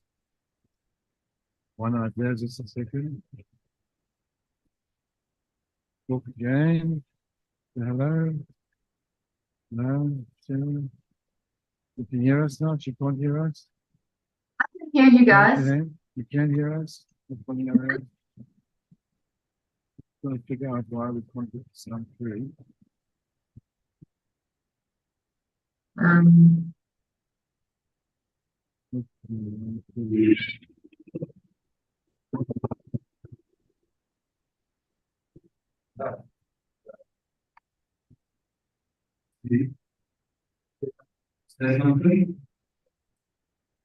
Um, can you guys hear me? Although we've got two expert technicians working on the problem. Okay. Experts, two expert technicians. Hold on. He's going to work it out now. Sorry, Sarah. Hang in a little bit longer. Just a little bit longer, everybody. You can do it. I'm sure you can. We're trying something else. Keep on talking. Sarah, you have to say the nursery rhyme. Twinkle, twinkle, little star. Testing here. Can you hear me? I can hear you at the moment. Just a minute. Let's see.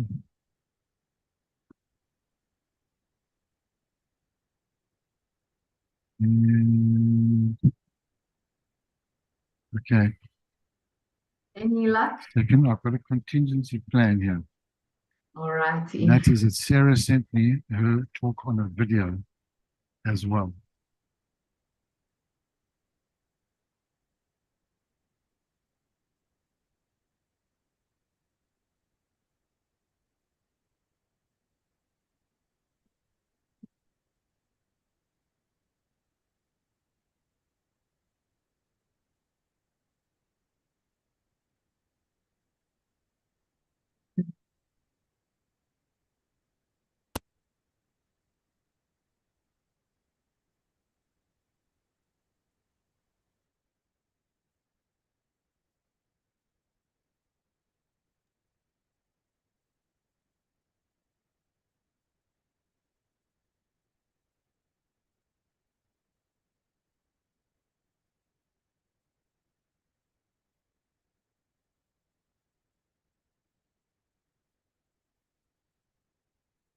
That's fine. Can I keep on talking, Sarah? I'm sure. Can you guys hear me Oh, there? I hear your voice. Hold on. Yay! We can hear your voice. We just got to project it now. Hold on. Okay. Right. Almost there. Moments away. Yay!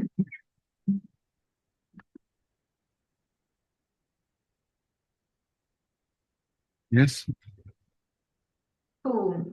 You just let me know when to Yeah. start and share Okay, my hold screen. on, hold on. Hold on, hold on. Almost there, Yeah. almost there. No worries. Trying to get the sound to work. We're moments away because you're coming through now. You just got to project your sound. All righty.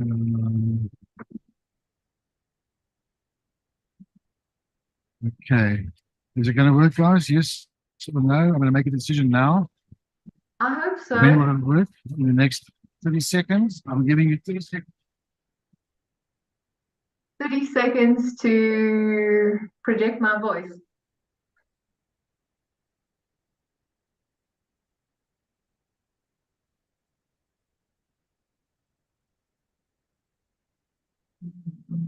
Yeah, nothing.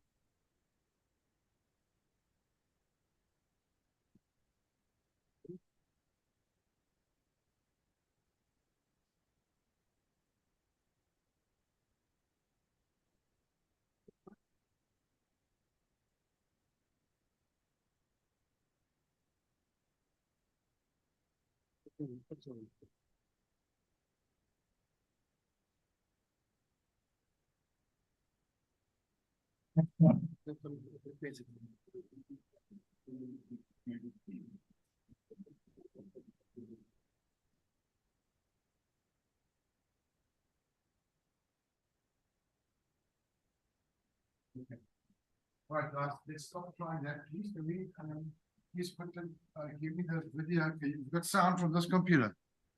Have you got sound from this computer? Yes or no? I need to know. Yes, I can hear you guys. Do you have sound from this computer?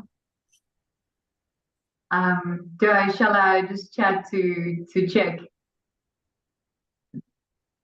I just need to know whether you do or don't have sound from this computer. No. Do you have sound from the computer? Yes. Okay, okay. No, you don't have the sound from that computer. Okay, so there's a video on here, so run the video. Yeah. Okay. Sorry, Sarah, we're gonna have to run your video. No worries.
That I would like to focus on about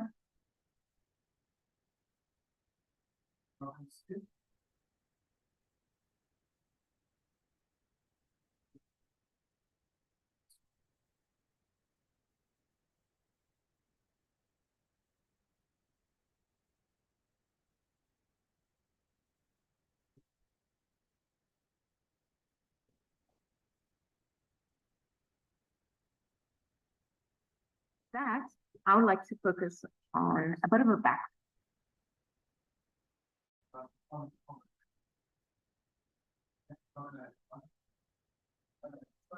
sorry. Not gonna get this right, guys. So I have to apologize to Sarah, and I'm gonna do it tomorrow. Yeah.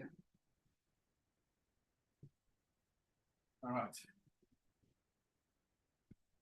I'm very sorry, but it's not going to happen now. We can't make it work. So I'm going to apologize to you, and I'm going to have to. That's all right. No.